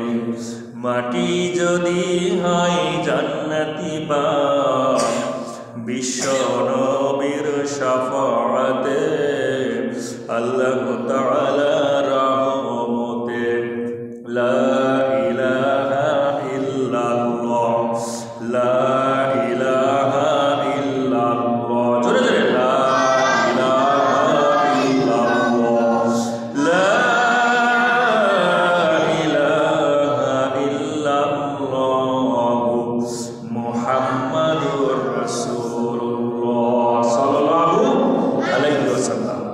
আল্লাহ রাব্বুল আলামিনের কোরআনুল কারীম সূরা ফুরকান 25তম সূরা ফুরকানের 30তম আয়াতে কারিমার মধ্যে আল্লাহ ঘোষণা করলেন, ওয়া ক্বালা রাসূলু ইয়া রাব্বি ইন্না কওমি ইত্তাখাযু হাযাল কুরআনা মাহজুরা। আল্লাহ রাব্বুল আলামিন জানিয়ে দিলেন কিয়ামতের ময়দানে আমার বিশ্ব নবী, ওয়া ক্বালা রাসূলু, আমার রাসূল আমাকে বলবেন, ইয়া রাব্বি, আমার প্রতিপালক আমার আল্লাহ, ইন্না কওমি ইত্তাখাযু হাযাল কুরআনা মাহজুরা। আল্লাহ, আমার এই কোরআন তুমি যে আমাকে দিয়েছিলে, আমার জাতির উপরে দিয়েছিলে, আমার উম্মতের উপরে তুমি দিয়েছিলে, এই কোরআনুল কারীমকে দুই শ্রেণীর মানুষ পরিত্যাজ্য করেছে। দুই শ্রেণীর মানুষ এই কোরআনকে তারা গ্রহণ করে না। কয় শ্রেণীর মানুষ? দুই শ্রেণীর মানুষ। তাদের অনেকগুলো বৈশিষ্ট্য। দুই শ্রেণীর মানুষ কোরআনকে গ্রহণ করে নাই, আল্লাহর কাছে মামলা দায়ের করবে। ফালানাসআলান্নাল্লাযীনা উরসিলা ইলাইহিম ওয়া লানাসআলান্নাল মুরসালিন। আল্লাহ রাব্বুল আলামিন ডাক দিবেন, নবী রাসূলদেরকেও ডাকবেন, আর নবী রাসূলদের উম্মতগুলোকেও ডাকবেন। সূরা আরাফ ৭তম সূরা আরাফের ৬ষ্ঠতম আয়াতের কারিমার বললেন, ফালানাসআলান্নাল্লাযীনা উরসিলা ইলাইহিম ওয়া লানাসআলান্নাল্লাযীনা মুরসালিন। আল্লাহ ডাক দিবেন, নবী রাসূলকেও ডাক দিবেন, আর নবী রাসূলের উম্মতগুলোকেও ডাক দিয়ে বলবেন, দাঁড়া। কি বলবে? দাঁড়া, আমার নবী কেস করেছে, মামলা করেছে, সুতরাং মামলা নিষ্পত্তি না হওয়া পর্যন্ত কি হবে না, এখান থেকে যাওয়া যাবে না। আল্লাহ রাব্বুল আলামিন ডাক দিবেন, শুধু নবী রাসূল নয়, নবী রাসূল সহ নবী রাসূলের উম্মতগুলোকে ডাকবেন। ডাক দিয়ে তাদেরকে জিজ্ঞেস করে প্রথমে আল্লাহ রাব্বুল আলামিন নবীদেরকে বলবেন, রাসূলদেরকে বলবেন, ইয়াউমা ইয়াজমাউল্লাহুর রাসূলা ফায়াকুলু মাযা উজিবতু। ও আমার নবী, ওই দিন রাসূলগুলোকে একত্র করার পর, ইয়াউমা মানে সেই দিন, কিয়ামতের ময়দানে, ইয়াজমাউল্লাহুর রাসূল, রাসূলগুলোকে একত্র করবেন। একজন না, রসুলা দিলেন। রসুলা মানে বহু বছর, বহু বছর মানে পৃথিবীর যত নবী রাসূল ছিলেন এক জায়গায় করবেন, এক জায়গায় করে জিজ্ঞেস করবেন, ফায়াকুলুনা মাযা মাযা উজিবতু। ও নবী ও রাসূল, তোমাদেরকে তোমার উম্মতের মানুষগুলো কি বলেছিল জিজ্ঞাসা করা হবে। কি জবাব দিয়েছিল? তুমি কি দাওয়াত পোষাও নাই? নবী রসুলকে দাওয়াত পোষায় নাই? যাক, মাইশেলের মানুষগুলো তো পরিত্রাণ পাওয়া যাবে, এখন তো নবী রসুল নাই, তাই না? তার মানে একবারে খাঁটি বাংলায় বলে দেবেন, আল্লাহ নবী রসুল তো আমাদের যুগে আসে নাই, সুতরাং আমাদের আপনি আবার কেন প্রশ্ন করবেন? নবী রসুলকে এসেছে, হ্যাঁ, নবী রসুলকে পেয়েছে আবু জেহেল, উতবা, সাইবা, আব্দুল্লাহ বিন উবাই, এরা পেয়েছে, সুতরাং এদেরকে জিজ্ঞেস করবে, আমাদের তো জিজ্ঞেস করবে না, ঠিক আছে? না জিজ্ঞেস করবে, জিজ্ঞেস করবে। কেন? আল উলামা ওয়ারাসাতুল আম্বিয়া, রাসূল বলেছেন আমি থাকবো না, কি হয়েছে? আমার কে থাকবে? আমার অনুসারী থাকবে, আলেম ওলামা থাকবে, তারা দাওয়াত দিবে। আল্লাহ জিজ্ঞেস করবে, নবী রাসূলগুলোকে যখন জিজ্ঞেস করবেন, বিশ্ব নবী সহ তামাম দুনিয়ার সমস্ত নবী রাসূল বলবে ক্বালু লা ইলমা লানা, ও আল্লাহ আমাদের কোনো জ্ঞান নাই, আমরা দাওয়াত দিয়েছি কি না দিয়েছি এই ব্যাপারে আমাদের কোনো জ্ঞান নাই। ইন্নাকা আনতা আল্লামুল গুয়ুব, আল্লাহ তুমি হলা অদৃশ্যের মালিক, দৃশ্যের মালিক, তুমি জানো, সব কিছু জানো, এই ব্যাপারে আমাদের কোনো জ্ঞান নাই। আমরা দাওয়াত দিয়েছি কি না দিয়েছি তুমি তো সবচেয়ে ভালো জানো, ঠিক কিনা? কে জানে সবচেয়ে ভালো? আল্লাহ জানে। ওয়াসির রকম আসে না সূরা যে মুলকের ভিতরে, যে তোমরা কথা বলো আর না বলো, হৃদয়ের মধ্যে কথা পুন পুন করে বাজুক আর না বাজুক, সব ব্যাপারে জানে কে? ইন্নাহু আলিমুম বিজাতিস সুদূর, আমার অন্তরে খবর কে জানে? আল্লাহ জানে। আল্লাহর পয়গম্বররা বলবে, আল্লাহ আমরা তো কিছুই এই ব্যাপারে জ্ঞান নাই, তুমি সব কিছু জানো। ইন্নাকা আনতা আল্লামুল গুয়ুব, আল্লাহ তুমি সব খবরাখবর জানো, তুমি জানো।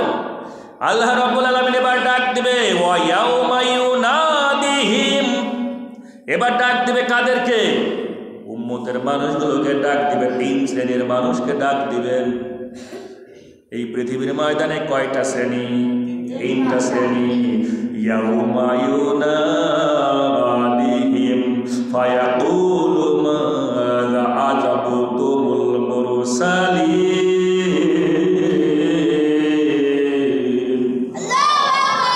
আল্লাহ ডাক দিবে, ভাই নবী রসুলকে তো আমরা প্রশ্ন করলাম, আল্লাহ জিজ্ঞাসা করলো নবী রসুলদেরকে, নবী রসুল বললো ইয়ারা আমাদের এই ব্যাপারে কোনো জ্ঞান নাই, তুমি সবচেয়ে ভালো জানো। এবার ডাকবে মাইশেলে গ্রামের মানুষগুলো, আসো সবাই আসো, তোমাদের কাছে কি কোরআন পৌঁছিয়েছিল? কোরআনের কথাগুলো কি নবী রসুল নিয়ে গিয়েছিল? বলে না, নবী রসুল তো আমরা পাই নাই। আচ্ছা ঠিক আছে, ওই সমসপুর আবু তালেব ডিগ্রি কলেজের একজন স্যার কি তোমাদের কাছে কোরআনের দাওয়াত দিয়েছিল? কি জবাব দিবেন? এই কথা বলো, আর বলবেন এই কথা? কোরআনের কথা, এটা আমার দলিল নয়, কার দলিল? জবানটা খুলে দিয়ে বলেন কার দলিল? সেই দিন ওই অপরাধীদের সূরা আল কাসাস 28তম সূরা আল কাসাসের 65তম আয়াতে আল্লাহ এদেরকে ডাকবেন, এই মানুষগুলোকে ডাকবে যারা কোরআন থেকে বিমুখ হয়ে চলে গিয়েছে, কোরআনকে অনুসরণ করে না, কোরআনকে ভালোবাসে না, কোরআনকে তেলাওয়াত করে না, কোরআনের হকগুলো আদায় করে না, এই মানুষগুলোকে ডেকে ডেকে নিয়ে আসবেন। সূরা আল কাসাস 28তম সূরা আল কাসাসের 65তম আয়াত 66তম আয়াতে বলতেছে ওদের মুখ বন্ধ করে দিবেন। কি বন্ধ করে দিবেন? মুখ বন্ধ করে দিবেন। ফাহুম লা ইয়াতাসালুন, তারা কথা বলতে পারবে না, তাদের অঙ্গ প্রত্যঙ্গ জবাব দেবে, ঠিক কিনা? কারণ তারা, আমরা তো স্বভাবই মিথ্যা কথা বলি। কি কথা বলা? মিথ্যা কথা বলা আমাদের অভ্যাস না। আল্লাহর কাছে আমরা একেবারে ডাহা মিথ্যা কথা বলো, কারণ আমাদের অভ্যাস তো মিথ্যা কথা বলা। জাতির সামনে আমরা বলি না ঘরে ঘরে চাকরি দিব, বলে না। আমি যদি ভোটে পাশ করি, জাতির সামনে বলে যে ভোটে এবার যদি আমি পাশ করি, আমি কি করব? ঘরে ঘরে চাকরির ব্যবস্থা করে দিব, চাউলের দাম এই কমাবো, সেই কমাবো, কত রকমের ওয়াদা দিয়ে একটাও বাস্তবায়ন হয় না। হয় আমরা জাতিগতভাবে মিথ্যায় ভরপুর, সুতরাং আল্লাহর কাছে যে মিথ্যা কথা বলবে না এর গ্যারান্টি অনেকটি না। এই জন্য আল্লাহ মুখ বন্ধ করে দিবে, সিলগালা মেরে দিবে, সিলগালা মেলে দিয়ে বলবে না, কথা বলতে পারবে না, তোমার অঙ্গ প্রত্যঙ্গ কথা বলবে, সেই দিন কিন্তু জবাব দিবে। আল্লাহ রাব্বুল আলামিন ডাক দিয়ে বলবেন, আমার কোরআনের নাফরমানি তোমরা করেছো, শোনো আমার কোরআন নিয়ে যখন বিশ্বনবী বলেছেন আল কিতাবা ইয়াতুলুনাহু হাক্কা তিলওয়াতিহি, এই কোরআনকে তোমরা শুদ্ধভাবে সুন্দরভাবে গুনগুন করে তেলাওয়াত করবা, এটা তোমরা করেছো নাকি? বলে না, করি নাই। দ্বিতীয় প্রশ্ন, আল্লাহ রাসূল কাদের বিরুদ্ধে মামলা করবেন? ওয়াকালা রাসূলু ইয়া রাব্বি ইন্না কওমি ইত্তাখাযু হাযাল কুরআনা মাহজুরা, এই কোরআনকে পরিত্যাজ্য করেছিল এরা গুনগুন করে তেলাওয়াত করে নাই, শুদ্ধভাবে তেলাওয়াত করে নাই। ওয়ারাত্তিলিল কুরআনা তারতিলা, শুধু মসজিদে এসেছে ঠোকর মেরে চলে গেছে, কোরআনে কি বলেছে এটা জানে না। তিন নাম্বার বৈশিষ্ট্য, দুই শ্রেণীর মানুষের বিরুদ্ধে মামলা করবে, তাদের বৈশিষ্ট্য হলো 3 নাম্বার, এরা মনোযোগের সঙ্গে কোরআন পড়তো না, বুঝে বুঝে তেলাওয়াত করতো না। রুব্বা কারিগিল লিল কুরআনি ওয়াল কুরআনু ইয়ালআনহু, রাসূলের হাদিস, একটা দল এক শ্রেণীর মানুষ কোরআনুল কারীম তেলাওয়াত করবে, আবার কোরআন তাদেরকে বদদোয়া দিবে। এক শ্রেণীর মানুষ কোরআন তেলাওয়াত করবে, one kind of class they who recite the Holy Quran, but the Holy Quran curse them, এই হলি কোরআন, এই কোরআন তাদেরকে কি করবে? অভিশাপ দিবে। ঠিক কিনা? রসুলের কথা, এটা আমার না, আমি বানাই বলতেছি না, রসুলের হাদিস। রুব্বা কারিল লিল কুরআনি ওয়াল কুরআনু ইয়ালআনহু, এক শ্রেণীর মানুষ কোরআন তেলাওয়াত করবে কিন্তু কোরআন আবার বদদোয়া দিবে। কেমন? মানুষটা এসে মসজিদের মধ্যে সূরা ফালাক তেলাওয়াত করলো, কি চমৎকার করে ফালাক তেলাওয়াত করলো, শেষের দিকে তেলাওয়াত করলো ওয়া মিন শাররি হাসিদিন ইযা হাসাদ, ওয়াল্লাহ তুমি আমাকে হিংসুকের হিংসা থেকে হেফাজত করো। অর্থ কি? ওয়া মিন শাররি হাসিদিন ইযা হাসাদ, আল্লাহ তুমি আমাকে হিংসুকের হিংসা থেকে হেফাজত করে, এর অর্থ এই। ও কিন্তু জানে না, ও ঠিকই কিন্তু নামাজ আদায় করে সূরা ফালাক পাঠ করেছে, নামাজ আদায় করে বাইরে গিয়ে ও নিজেই হিংসা করতেছে। কি করতেছে? ও নিজেই হিংসা করতেছে। তার মানে কোরআনুল কারীম এসে নিজেই বল যে আল্লাহ তুমি হিংসুকের হিংসা থেকে আমাকে হেফাজত করো, অথচ বাইরে গিয়ে সে নিজেই হিংসা করলো। যদি কোরআনকে বুঝতো, বুঝে বুঝে তেলাওয়াত করতো, তাহলে কি হিংসা করতো? এক শ্রেণীর মানুষ কোরআন তেলাওয়াত করে, আর আরাআইতাল্লাযী ইউকাযযিবু বিদ্দীন ফাযালিকাল্লাযী ইয়াদুউল ইয়াতীম ওয়া লা ইয়াহুদ্দু আলা তুআমিল মিসকিন ফাওয়াইলুল লিল মুসাল্লিন।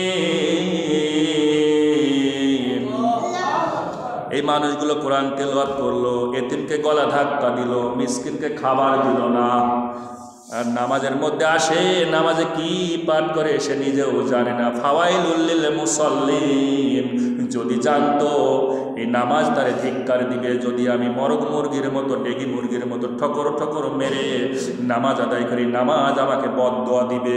এই মানুষ যদি জানতো, এটার অর্থ যদি বুঝতো, ফাওয়াইলুল লিল মুসাল্লিন, নামাজের মধ্যে যারা অমনোযোগী, ধ্বংস এই নামাজের জন্য। আল্লাযীনা হুম ফি সালাতিহিম সাহুন,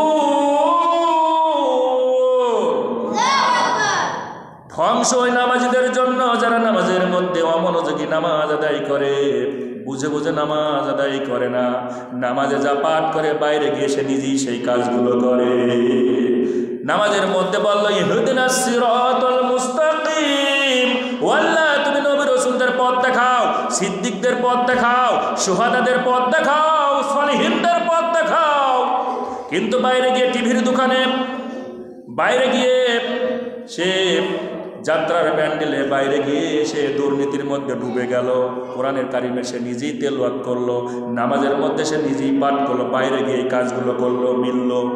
কথা বলো, কথা বলা লাগবে। তার এই যে নামাজের মধ্যে যা বললো, বাইরে গিয়ে তার কি মিলল? কথাগুলোর সঙ্গে মিলল না। তার মানে রুব্বা কারিল লিল কুরআনি ওয়াল কুরআনু ইয়ালআনহু, কোরআন এদেরকে বদদোয়া দেয়। তুই নামাজের মধ্যে কি বললি? তুই নামাজের মধ্যে বললি ইহদিনাস সিরাতাল মুস্তাকিম, আর তুই গিয়ে যাই স্টার জলসায় সামনে গিয়ে বসলি, স্টার জলসা কাদের কাদের সংস্কৃতি বলেন? কাদের সংস্কৃতি? মুসলমানদের। হ্যাঁ,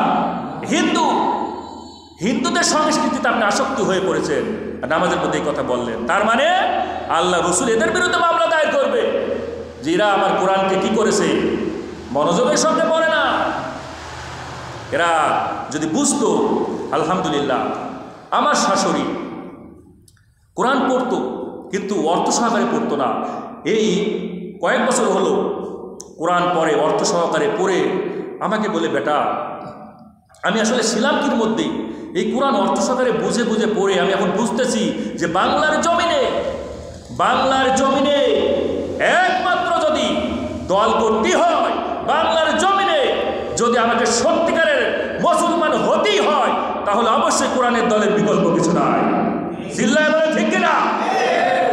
আজ বাংলাদেশের মানুষগুলো এই অর্থ সহকারে পড়ে না, এই কোরআন তারা বোঝে না, যার কারণে এই কোরআন সমর্থনকারী মানুষের বিরুদ্ধে আবার তারা কি করে, লাঠি তোলে।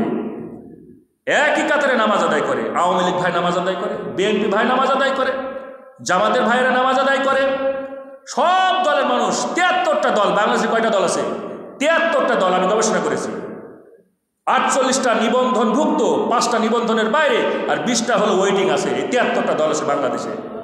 এই 73 দলের মানুষ নামাজ আদায় করে, আর বাইরে গিয়ে একটাই হক দল, এই হক দলের বিরুদ্ধে এই মানুষগুলো আবার লাঠি তোলে। এই টুপিওয়ালাদের বিরুদ্ধে লাঠি তোলে আর এক টুপিওয়ালা, ঠিক কিনা? একটাই কারণ, এই কোরআনকে তারা বোঝে না। এই কোরআনকে যদি বুঝতো, জীবনে ওরা লাঠি তুলতো না। কারণ কোরআন যদি বুঝতো, তাহলে এরা কিন্তু ঠিকই বুঝতে পারতো না আমি এতদিন কি ভুলের মধ্যে ছিলাম আর কোরআন কি বলতেছে।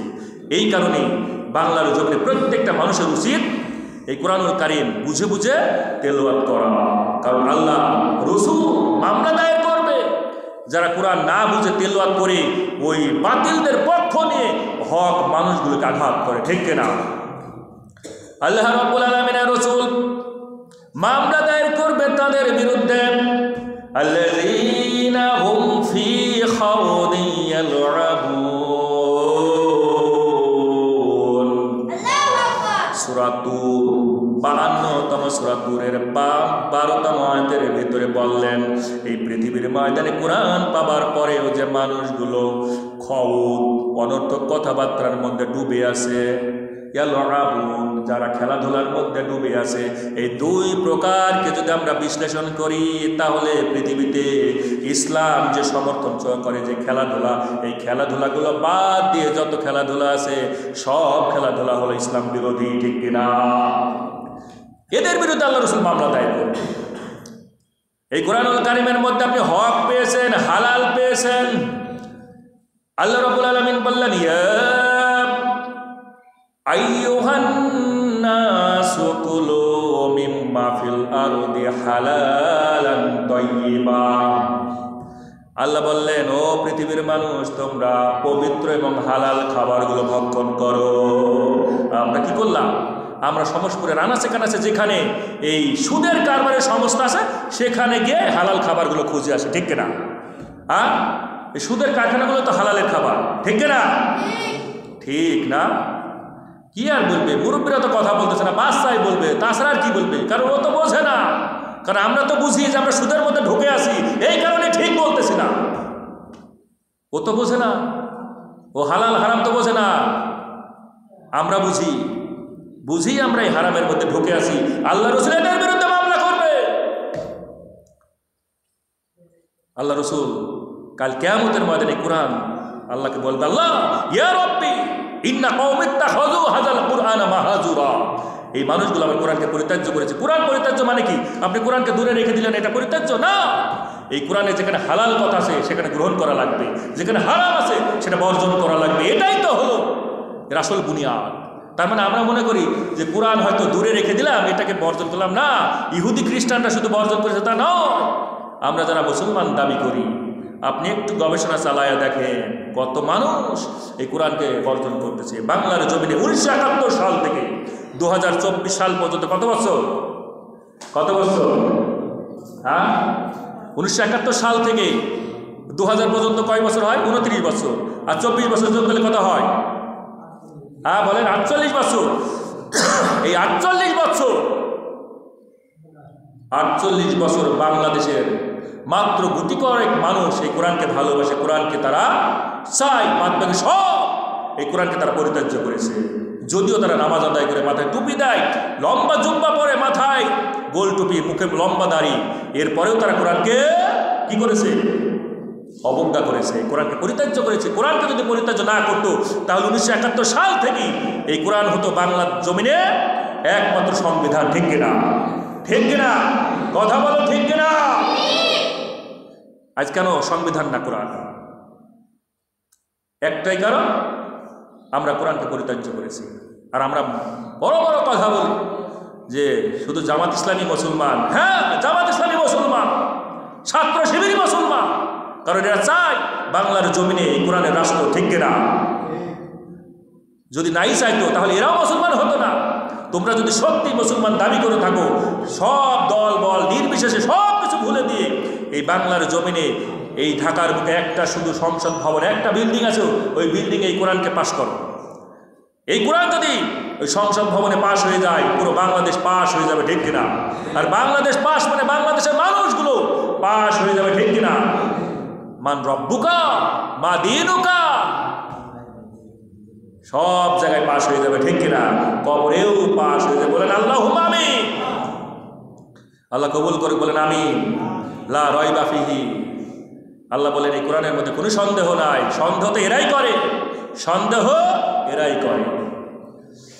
বন্ধুরা আমার, প্রত্যেকটা কথার মধ্যে কত পয়েন্ট লুকিয়ে আছে। আল্লাহ রাব্বুল আলামিন এই যে সূরা বাকারার 2টা আয়াতে কারিমার মধ্যে আলিফ লাম মিম জালিকা নিয়ে কথা বললাম, আল কিতাব নিয়ে কথা বললাম, লা রাইবা ফিহি নিয়ে কথা বললাম, হুদাল লিল মুত্তাকিন এটার ব্যাপারে কথা বলে ইনশাআল্লাহ শেষ করে ফেলবো। হুদাল লিল মুত্তাকিন, হুদা মানে কি? হেদায়েত, রাস্তা, পথ, মত। এই পৃথিবীর মধ্যে কার মত, কার পথ, কার রাস্তা সবচেয়ে সঠিক রাস্তা? বলেন, কার রাস্তা? আল্লাহ দেখানো রাস্তায় তো সবচেয়ে সঠিক রাস্তা। ঠিক কিনা? না মানুষের বানানো? আব্রাহাম লিঙ্কনের যে সংবিধান দিয়েছেন, by the people, for the people, of the people, এটাই কি হেদায়েত? এটাকে হুদাল লিল মুত্তাকিন হবে? না, এটা হতে পারে না। সুতরাং তোমরা যারা মানব রচিত সংবিধান নিয়ে পড়ে আসো, মানুষের বানানো সংবিধানকে স্যালুট মারো। এই কথাগুলো আমি কোনোদিন শুনি নাই, কিন্তু আমি দায়িত্বহীন কণ্ঠে বলতে চাই, বাংলার জমিনে বাংলার সংবিধান যারা লিখেছে ডক্টর কামাল, এই ডক্টর কামাল সহ বাংলার জমিনে যারাই এই সংবিধান রচনা করেছে নিজ হাত দিয়ে, আল্লাহর কসম এই কুরআনুল কারিমে তার হাতের ব্যাপারে বলে দিয়েছেন, তার ব্যাপারে বলে দিয়েছেন কাল কিয়ামতের ময়দানে তার হাতগুলো কি হবে, সে নিজেও কোন জায়গায় চলে যাবে। এই কোরআন কিন্তু সাক্ষী দিয়েছে। ঠিক কিনা? কারণ তোমরা আল্লাহর বিধানকে বাদ দিয়ে নিজে হাতে রচনা করে নিজেকে আবার দাবি করো আমি মহান মানুষ, বাংলাদেশের এই সংবিধান রচয়িতা আমি। ডক্টর কামাল বলতে চায় এখনো সময় আছে, ফিরে এসে আল্লাহর কাছে তওবা করে এই কোরআনের দলে তোমার শামিল হওয়া লাগবে। এই কোরআনকে বাংলার জমিনে রাষ্ট্র কায়েমের জন্য সংবিধান বানানো লাগবে। যদি না বানাও, কিয়ামতের ময়দানে দেখা হবে তোমাদের সঙ্গে। ফাসাতা'লামুনা মান হুয়া ফি দালালিম মুবিন। সূরা মুলুক 67তম সূরা মুলুকের 29তম আয়াতের শেষের দিকে আল্লাহ বললেন ফাসাতা'লামুনা মান হুয়া ফি দালালিম মুবিন। কিয়ামতের ময়দানে পরীক্ষা হয়ে যাবে। আল্লাহ বললেন কিয়ামতের ময়দানে সেই দিন হয়ে যাবে ফয়সালা, কারা সঠিক দলে ছিল আর কারা ভুল দলে ছিল। ঠিক কিনা? এই কোরআন সেই দিন ফয়সালা করে দিবে। এই কোরআন ফয়সালা করে দিবে। ফাসাতা'লামুনা মান হুয়া ফি দালালিম মুবিন। কারা দালালিম মুবিন, ভুলের মধ্যে কারা ছিল আর কারা সত্য রাস্তায় ছিল, এই কোরআন ওই দিন ফয়সালা করে দিবে। আল্লাহ রাব্বুল আলামিন বললেন হুদাল লিল মুত্তাকিন, মুত্তাকিদের জন্য এটা হেদায়েত রাস্তা। সুতরাং এই মুত্তাকি শব্দটা তাকওয়া, এই মুত্তাকি থেকে তাকওয়ার উৎপত্তি। তাকওয়া ভয়, কার ভয়? কার ভয়? মানুষের ভয় না আল্লাহর ভয়? আমি সবসময় উদাহরণ দিয়ে থাকি, এই পৃথিবীতে চার প্রকার ভয়ের ব্যাপারে মানুষ খুঁজে পেয়েছে। কয় প্রকার? 4 প্রকার। এক প্রকার ভয় আছে যে ভয়টা করলে মানুষের কোনো ঈমান হারা হয় না। যেমন এখন যদি আপনার সামনে একটা বাঘ চলে আসে, সাপ চলে আসে, এই সাপ বাঘ দেখে ইনশাল্লাহ ইনশাল্লাহ ইনশাল্লাহ। তাহলে এখন যদি আপনার সামনে সাপ বাঘ চলে আসে, আপনি ভয় করবেন না? এই ভয় করা মানে কি ঈমান চলে যাওয়া? হ্যাঁ, এই ভয় করা মানে কি ঈমান চলে যাওয়া? ঈমান চলে যায় না। আমি সাপ দেখে ভয় পেয়েছি, স্বাভাবিক। আমি বাঘ দেখে ভয় পেয়েছি, এই ভয়ে ঈমান যায় না। আর এক ধরনের ভয় আছে, যে ভয়টা মানুষকেও করে 50%, আল্লাহকে করে 50%। কি করে? মানুষকে করে 50%, আল্লাহকে করে 50%। এরা হলো মুনাফিক। এরা কি মুনাফিক, মানে এ দলেও থাকে ও দলেও থাকে। আর একটা ভয় আছে, যে ভয় একদমই করে না। এরা হলো টাটকা কাফের, আল্লাহকে একদমই ভয় করে না। এরা হলো কি?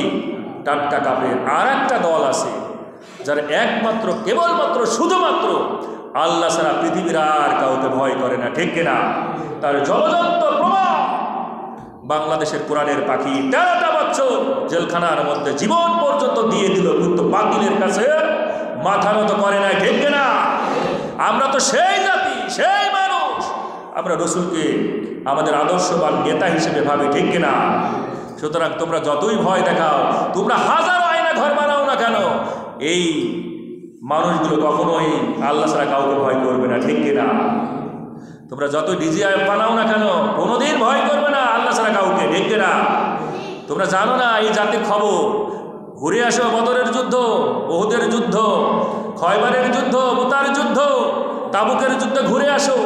মুতার যুদ্ধ মাত্র 3000 বাহিনী, 2 লক্ষ বাহিনীর বিরুদ্ধে যুদ্ধ করে জয়লাভ করেছে। বলেন সুবহানাল্লাহ। আমরা তো সেই মানুষ, সেই পথকে অনুসরণ করি। হুদাল লিল মুত্তাকিন। সুতরাং ভয়ের ব্যাপারে 4টা জিনিস মাথায় রাখবেন। ভয়ের ব্যাখ্যায় 4টা জিনিস মাথায় রাখবেন। ভয়ের ব্যাপারে আমি 4টা শব্দ পেয়েছি। একটা হলো ইয়ারহাব, একটা হলো খাশিয়া, আর একটা হলো এই তাকওয়া, আর একটা হলো আপনার, এটা আমি ভুলে গেলাম, আসলে কয়েকদিন ধরে চর্চা করি না, তো এই জন্য এটা ভুলে গেছি। 3টা শব্দ পেয়েছি, আরেকটা শব্দ ছিল। যাই হোক, ভয়ের ব্যাপারে মনে রাখবেন, একটা হলো আপনার ভয় থাকা লাগবে এলমের ভয়, এলমের তাকওয়া থাকা লাগবে। কিসের তাকওয়া? এলমের তাকওয়া। পৃথিবীর ময়দানে আপনি এমন এলেম তৈরি করবেন, এমন এলেম আপনি বানাবেন যে এলেমটা শুধু আল্লাহকে ভয় করবে। এমন এলেম, এমন জ্ঞানী মানুষ আপনি হবেন, সমাজের মধ্যে জ্ঞান বিতরণ করবেন আল্লাহ রাব্বুল আলামিনের সন্তুষ্টির জন্য, আল্লাহর ভয়ে। এই বাংলার জমিনে আপনি এমন একজন এলেম হবেন, এমন একজন এলেমদার হয়ে যাবেন যে শুধু আল্লাহকে ভয় করার জন্য এলেম অর্জন করবে। এলমের তাকওয়া মানে এলমের ভয় আপনার ভিতর থাকা লাগবে, যে আমি মানুষের কুবুদ্ধি দিব না, আমি মানুষকে দিলে সুবুদ্ধি দিব, আমি সমাজের ক্ষতি করব না, কারুর ক্ষতি করব না। এলাকায় যদি বিবাহের ব্যবস্থা হয়, আমি বিয়ে ভাঙার কাজ করব না, স্বামী স্ত্রীর মধ্যে গ্যাঞ্জাম বাঁধাইয়া দিব না, আমি সমাজের মধ্যে এমন কোনো বিদ্যা থ্রো করবো না যে বিদ্যার কারণে মানুষগুলো ধ্বংসের দিকে চলে যায়। এই রকমের এলেম অর্জন করব না। এলেম যদি অর্জন করতে হয়, কোরআনের এলেম অর্জন করে এই জমিনে আমরা কি করব? প্রচার করব। মৃত্যুর পর সব আমল বন্ধ হয়ে যায়। ইজা মাতাল ইনসানু কতা আনহু আমালুহু, সব আমল বন্ধ হয়ে যায়। ইল্লা মিন সালাসা, 3টা আমল চালু থাকে। তার মধ্যে একটা হলো আও ইলমিন ইয়ানতাফাউ বিহি, কেউ যদি ভালো এলেম সমাজের মধ্যে রেখে যায়, মারা যাবার পরেও এই এলেমের সওয়াব সদাকায়ে জারিয়া হিসেবে তার কবরের মধ্যে ঢুকতে থাকে। বলেন সুবহানাল্লাহ। আর একটা হলো চরিত্রের তাকওয়া। কিসের তাকওয়া? চরিত্রের তাকওয়া। এমন চরিত্র গঠন করা লাগবে, আমার চরিত্র এমনভাবে গঠন করব যেন আমার ভয়টা আল্লাহর প্রতিই থাকে, আমার বৈশিষ্ট্য, আমার চরিত্র যেন কখনোই সীমালঙ্ঘন না করে। এরপরে হলো আপনার ওই এলমের তাকওয়া, এরপরে হলো চরিত্রের তাকওয়া, এরপর হলো আমলের তাকওয়া। আমল মানে কি? কাজ। আপনি এমন ধরনের কাজ করবেন যে কাজটা আল্লাহ খুশি হবে, রসুলের পথ অনুযায়ী হবে। এই রকমের যদি আমলের তাকওয়া করতে পারেন, তাহলে আশা করা যায় মরণের পর আল্লাহ সুবহানাহু ওয়া তাআলা বলবেন ইল্লাবতিগা ওয়াজহি রাব্বিহিল আলা ওয়ালা সাউফা ইয়ারদা। বান্দা, তুমি আমার সন্তুষ্টির জন্য এইগুলো করেছো। ওয়ালা সাউফা ইয়ারদা, সাউফ শব্দের অর্থ হলো খুব দূরত। এরপর আবার লামে তাকিদ দিয়ে আল্লাহ বলছেন ওয়ালা সাউফা, খুব দূরত তোমাদেরকে জান্নাতে পৌঁছায় দেব। বলেন সুবহানাল্লাহ। আর 4 নম্বর হলো আফকার, অর্থাৎ চিন্তা চেতনার তাকওয়া। আপনার চিন্তা চেতনা সব সময় আল্লাহমুখী হবে। কোনমুখী হবে?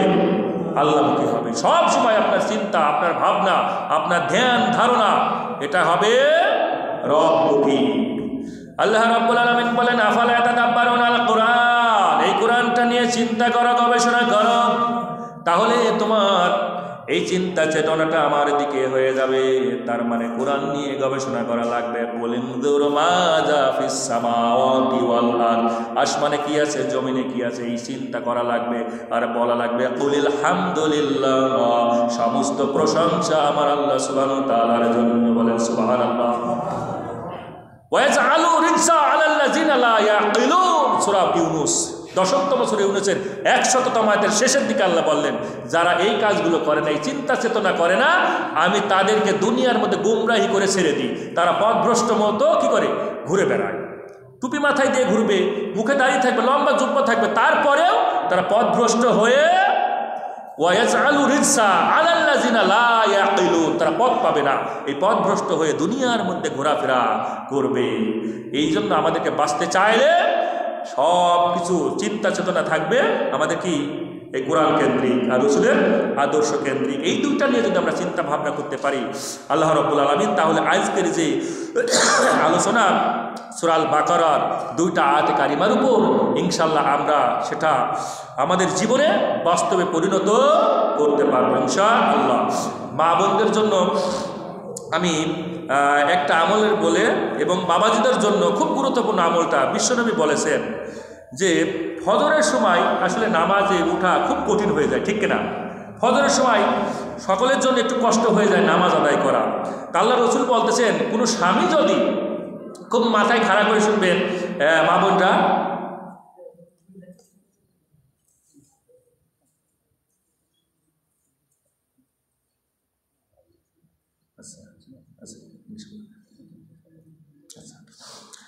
তো যে সকল স্বামীগুলো ফজরের সময় ঘুম থেকে উঠতে পারে না, নামাজ আদায় করতে পারে না, আল্লাহ রাসূল বলতেছেন, স্ত্রী যদি স্বামীকে ডাকে যে তুমি ওঠো নামাজের জন্য যাও, এখন স্বামী যদি না ওঠে ঘুম থেকে, এরপরে যদি তার মাথার উপরে শরীরের উপর পানি ছিটায়া দিয়ে ঘুম থেকে জাগ্রত করে নামাজে পাঠায়, তাহলে আল্লাহ রাব্বুল আলামিন ওই রমণী, ওই স্ত্রীর কি দিবেন?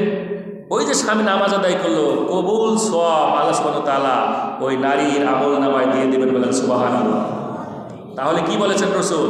যে স্বামী ফজরে ঘুম থেকে উঠতে পারে না, খালি কিশমিশ কিশমিশ করে, আল্লাহ রাসূল বলেন পানি ঢেলে দাও। কি ঢেলে দাও? পানি ঢেলে দাও। পানি ঢেলে দিয়ে ওদেরকে ঘুম থেকে জাগ্রত করে মসজিদে পাঠায় দাও। এর বিনিময়ে কি পাবে? আল্লাহ রাব্বুল আলামিনের হাবিব সুসংবাদ দিলেন, নারীরা সওয়াব পাবে। স্বামী যে ইবাদত করলেন ওই সওয়াব, সমপরিমাণ সওয়াব আল্লাহ ওই নারীর আমল নামায় দিয়ে দেবে। সুবহানাল্লাহ বলেন। আবার বিশ্বনবী বললেন, যে সকল নারীরা ঘুম থেকে উঠতে পারে না, স্বামী নামাজে যাবে, স্ত্রী বলছে যাও তুমি, আমি এখন পড়বো না, এরকম যদি কিশমিশ কিশমিশ করে, যদি নামাজে যেতে উঠতে না চায়, তাহলে স্বামীরা কি করবে? স্ত্রীদের গায়ে পানি ঢেলে দিবে। এটা রাসূলের হাদিস, কিন্তু সহিহ হাদিস। নারীদের গায়ে পানি ঢেলে দিবে, নারীদেরকে তুলে নামাজি বানায় ফেলবে, তাহলে স্বামীও অনুরূপ সওয়াব আমল নামায় পাবে। ইনশাআল্লাহ আমরা এই আমলটা করবো ইনশাআল্লাহ। কারণ আমরা ফজরের সময় সবচেয়ে কষ্ট হয়, এখন শীত মৌসুম তো উঠতে কষ্ট হয়। এই আমলটা করলে ইনশাআল্লাহ আমাদের পরিবারের সকলেই নামাজি হয়ে যাবে। সময়ত হাজিরিন, আপনারা হয়তো পূর্ব থেকে অবগত আছেন, আপনাদের এই মসজিদ কেন্দ্রিক একটা কোরআনের মাহফিল, কোরআনের ময়দান দেওয়ার জন্য, যদি এখানে ধারাবাহিক তাফসির হয়, কিন্তু একটা বড়সড় করে আন্তর্জাতিক খ্যাতিসম্পন্ন মুফাসসিরে কোরআন নিয়ে আসবে, আমাদের মতো ছোটোপুটি না, এই ধরনের বক্তা নিয়ে আসবে, আপনারা মন ভরে শুনবেন আর কত তথ্য পাবেন। তো এই আলোচনাটা শোনার জন্য, এই কোরআনের ময়দান দেবার জন্য, এই মাহফিল দেবার জন্য আপনারা কি খুশি আছেন? হ্যাঁ, আচ্ছা, খুশি নাই তারা হাত তোলেন। যারা খুশি না তারা হাত তোলেন। তার মানে সবাই খুশি আছেন তো? স্বতঃস্ফূর্ত খুশি আছেন তো? খুশি কিন্তু দুইভাবে, একটা হচ্ছে যে আল্লাহ সুবহানাহু ওয়া তাআলার শুকরিয়া আদায়ের মাধ্যমে, আর শুকরিয়া কি? সেটা হলো মাল আর জান দিয়ে। কি? মাল আর জান দিয়ে। শুধু মাল দিবেন তা নয়, জানও দেওয়া লাগবে। দরকার এই কোরআনের ময়দান হবে, বাতিলরা যদি চেষ্টা করে ভাঙার জন্য, জীবন দিয়ে দিব, তবুও কোরআনের ময়দান হবে। আর 2 নম্বর হলো যদি মাল দরকার হয় মালও দিব। দিতে রাজি আছেন তো? দুটা জিনিস, এই দুইটা জিনিস কারা কারা দিতে রাজি আছেন? লিল্লাহি তাকবীর, মাশাআল্লাহ। হাত তোলেনি কে? না, একজন তুলতেছে, আমার নাম আসছে। যাই হোক, আল্লাহ কবুল করেনি, বলেন আমিন। কিছু বলবেন না? মোনাজাত করে দিব। ওইটা ঘোষণা দিয়ে দাও তোমারটা। তোমরা অ্যাটাচ করা আছে। এটা নাও, ওরকম বলে দাও, নিচু হয়ে বলে দাও।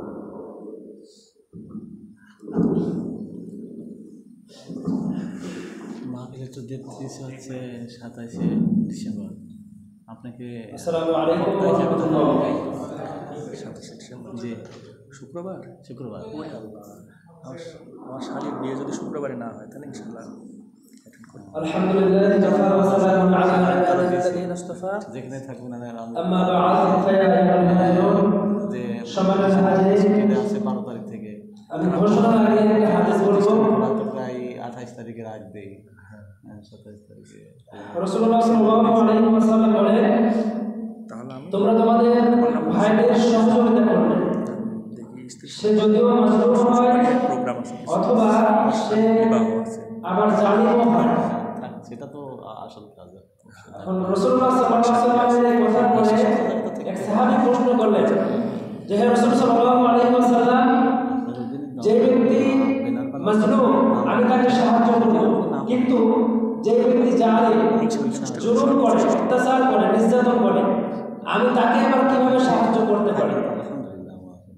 তখন রাসূলুল্লাহ সাল্লাল্লাহু আলাইহি ওয়াসাল্লাম বললেন, যে ব্যক্তি জালিম, অত্যাচার করে, নির্যাতন করে, তুমি তাকেও সহযোগিতা করতে পারো, তাকে তুমি সেই অত্যাচার এবং জুলুম করা থেকে বিরত রাখবে, আর এটাই হবে তাকে সহযোগিতা করা। এখন আমার আপনার সমাজে যারা বিভিন্নভাবে বিভিন্ন কায়দায় গোপনে প্রকাশ্যে এখনো বিভিন্ন ধরনের অত্যাচার, নির্যাতন, জুলুম করেই চলেছে, এই অত্যাচার, নির্যাতন করা বন্ধ করা দরকার কিনা? বন্ধ করতে হবে তো নাকি? এই বন্ধ যদি করতে পারি আমরা, তাহলে সহযোগিতা করা হবে কাদের? যারা অত্যাচার করে তাদেরকেই কিন্তু সহযোগিতা করা হবে। এই জন্য যারা এখনো জুলুমের ভিতরে জড়িত, অত্যাচারের ভিতরে জড়িত, বিভিন্নভাবে আমার আপনার উপরে অত্যাচার, নির্যাতন করতেছে, আমরা তাদেরকে সহযোগিতা করব, আর সেই সহযোগিতা হলো তাদেরকে অত্যাচার করা থেকে, নির্যাতন করা থেকে বিরত রাখব। আর এই রাখতে যদি পারি, তাহলে আমার আপনার সমাজ কিন্তু সুন্দর হয়ে যাবে। আমি আপনি আমার আপনার সংস্কারের যে স্বপ্ন দেখতেছি, তাহলে সংস্কার ক্ষেত্রে আমরা একভাবে এগিয়ে যাব ইনশাআল্লাহ।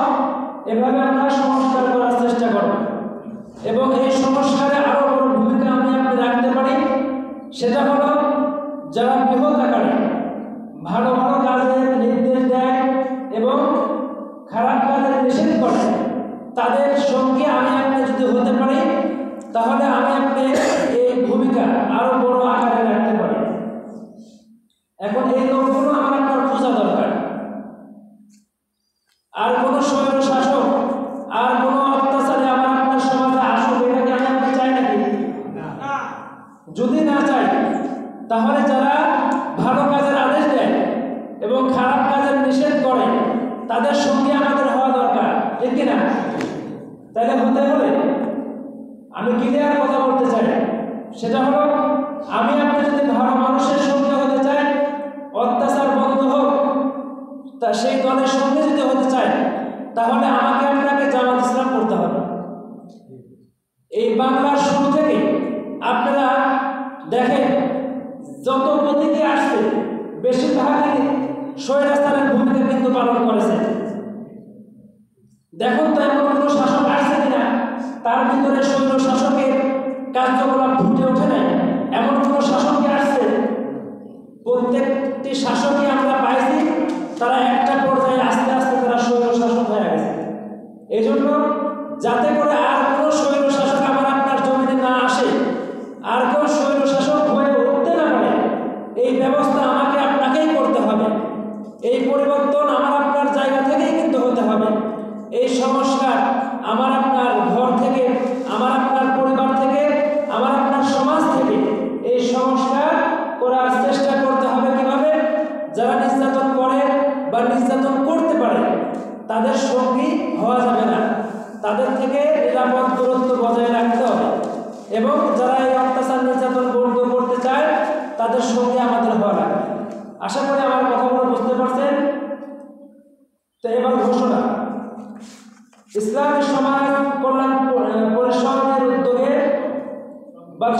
তাফসীরুল কুরআন মাহফিলের ব্যবস্থা করা হয়েছে, সেটা হলো 5 ডিসেম্বর রোজ বৃহস্পতিবার। স্থান হলো মাসিলিয়া বাজার মসজিদ সংলগ্ন ময়দান, মাসিলিয়া খোসা কুষ্টিয়া। এখানে প্রধান তাফসীরকারক হিসেবে থাকবেন অধ্যাপক নুরুল আমিন, রংপুর থেকে আগত। অধ্যাপক নুরুল আমিন, রংপুর থেকে আগত। বিশেষ তাফসীরকারক হিসেবে যিনি থাকবেন আমাদের এলাকার কৃতি সন্তান শেখ সাইদুল ইসলাম সাইদ, এবং এখানে প্রধান অতিথি হিসেবে থাকবেন আমার আপনার সুপরিচিত বাংলাদেশ জামাত ইসলামের এই খোকসা কুমারখালী আসনের মনোনীত আগামী নির্বাচনের সংসদ সদস্য প্রার্থী জনাব মোহাম্মদ আফজাল হোসেন। মাহফিল হবে 5 ডিসেম্বর আগামী বৃহস্পতিবার। মাসিলেরটা ওই মাসে যেখানে আমার এখানে না, তো এখানে না, ওইখানে। ও আচ্ছা আচ্ছা, আমাদের হলো 27 ডিসেম্বর। আমি তো সেটাই ভাবতেছি। আলহামদুলিল্লাহ, মা বোনরা অনেক কষ্ট করে ধৈর্য ধারণ করে বসে আছেন।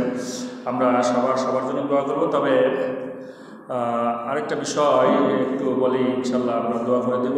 দেখেন, যেহেতু আপনারা এখানে একটা কোরআনের ময়দান দিতে চাচ্ছে, এই আয়াতটা যদি শোনেন তাহলে গা শিউরে উঠবে। যদি আপনারা বিরোধিতা করেন, আবার যদি নীরব ভূমিকা পালন করেন, তবে আল্লাহ রসুল কিন্তু মামলা দায়ের করবে, যে কথা আমি কিন্তু আগেই বলেছি। কারণ আল্লাহ কোরআনুল কারীম সূরা হামিম আস-সাজদা 26তম আয়াতের ভিতরে বলছে, ওয়াকালাল্লাযিনা কাফারু লা তাসমাউ লিহাযাল কুরআন। এই কাফেররা কি বলে? যে খবরদার কোরআন শুনবা না। 1 নম্বর কি? লা তাসমাউ, খবরদার কোরআন শুনবা না। কি করবা? ওয়াল গাউ ফিহি, ওয়াল গাউ ফিহি। এই ওয়াল গাউ ফিহি, এই আল গাউ শব্দটা যদি মানে করা যায়, ব্যাখ্যা করা যায়, তাহলে কি করবা? ডুকি তবলা বাজাবা, ঢোল তবলা বাজাবা, বা তোমরা নর্তকে নিয়ে এসে ওই অন্য জায়গাতে এমন কিছু আসন দিবা যাতে কোরআনের কাছে মানুষ না হয়, অথবা তোমরা কোরআনের ময়দান থেকে দূরে চলে যাবা, অন্যদেরকে সাহায্য সহযোগিতা করবা। দেখেন, এই আল গৌফি, এই আল গৌফিহি, এই যে এই কথাগুলো যদি বাস্তবতায় পরিণত করতে না চান, তাহলে এই কোরআনের ময়দানে থাকা লাগবে, অর্থ দেওয়া লাগবে, সর্বোচ্চ সহযোগিতা করা লাগবে। এরপরে শেষে বলে লাআল্লাকুম তাগলিবুন, যাতে করে তোমরা সফল কাম হতে পারো, বিজয়ী হতে পারো। এই কথাটা বলেছিল আবু জেহেল। কাকে বলেছিল? তার সহচরকে। তো দেখেন, আবু জেহেল কি বিজয়ী হয়েছিল? এই কথা বলুন, আবু জেহেল কি বিজয়ী হয়েছিল? কোনো যুদ্ধে কি বিজয়ী তারা হয়েছে? আল্লাহ কোরআনের ভিতরে কিন্তু জানিয়ে দিয়েছে। তার মানে কোরআনের ময়দান যারা দিবে তারাই কিন্তু বিজয়ী হয়, ঠিক না? এই জন্য আমি অনুরোধ করবো, এই কোরআনের ময়দানকে বিজয় করার জন্য আপনি সহযোগিতা করলেও বিজয় হবে, না করলেও বিজয় হবে। মাঝখানে আপনি কাফের হয়ে যাবেন, মাঝখানে আপনি মুনাফিক হয়ে যাবেন। আর ইন্নাল মুনাফিকিনা ফি দারকিল আসফালি মিনান নার, মুনাফিকদের জায়গা তো মনে করে একবার সবচেয়ে নিম্নতরে। এই জন্য আল্লাহ সুবহানাহু ওয়া তাআলা আমাদেরকে হেফাজত করুন। সম্মানিত মা বোনরা সর্বোচ্চ চেষ্টা করবেন কোরআনের ময়দানকে সাফল্যমণ্ডিত করার জন্য। আসুন আমরা একটু দোয়া করি, ইনশাআল্লাহ আজকের এখানকার আলোচনা শেষ করব। আল্লাহুম্মা আমিন।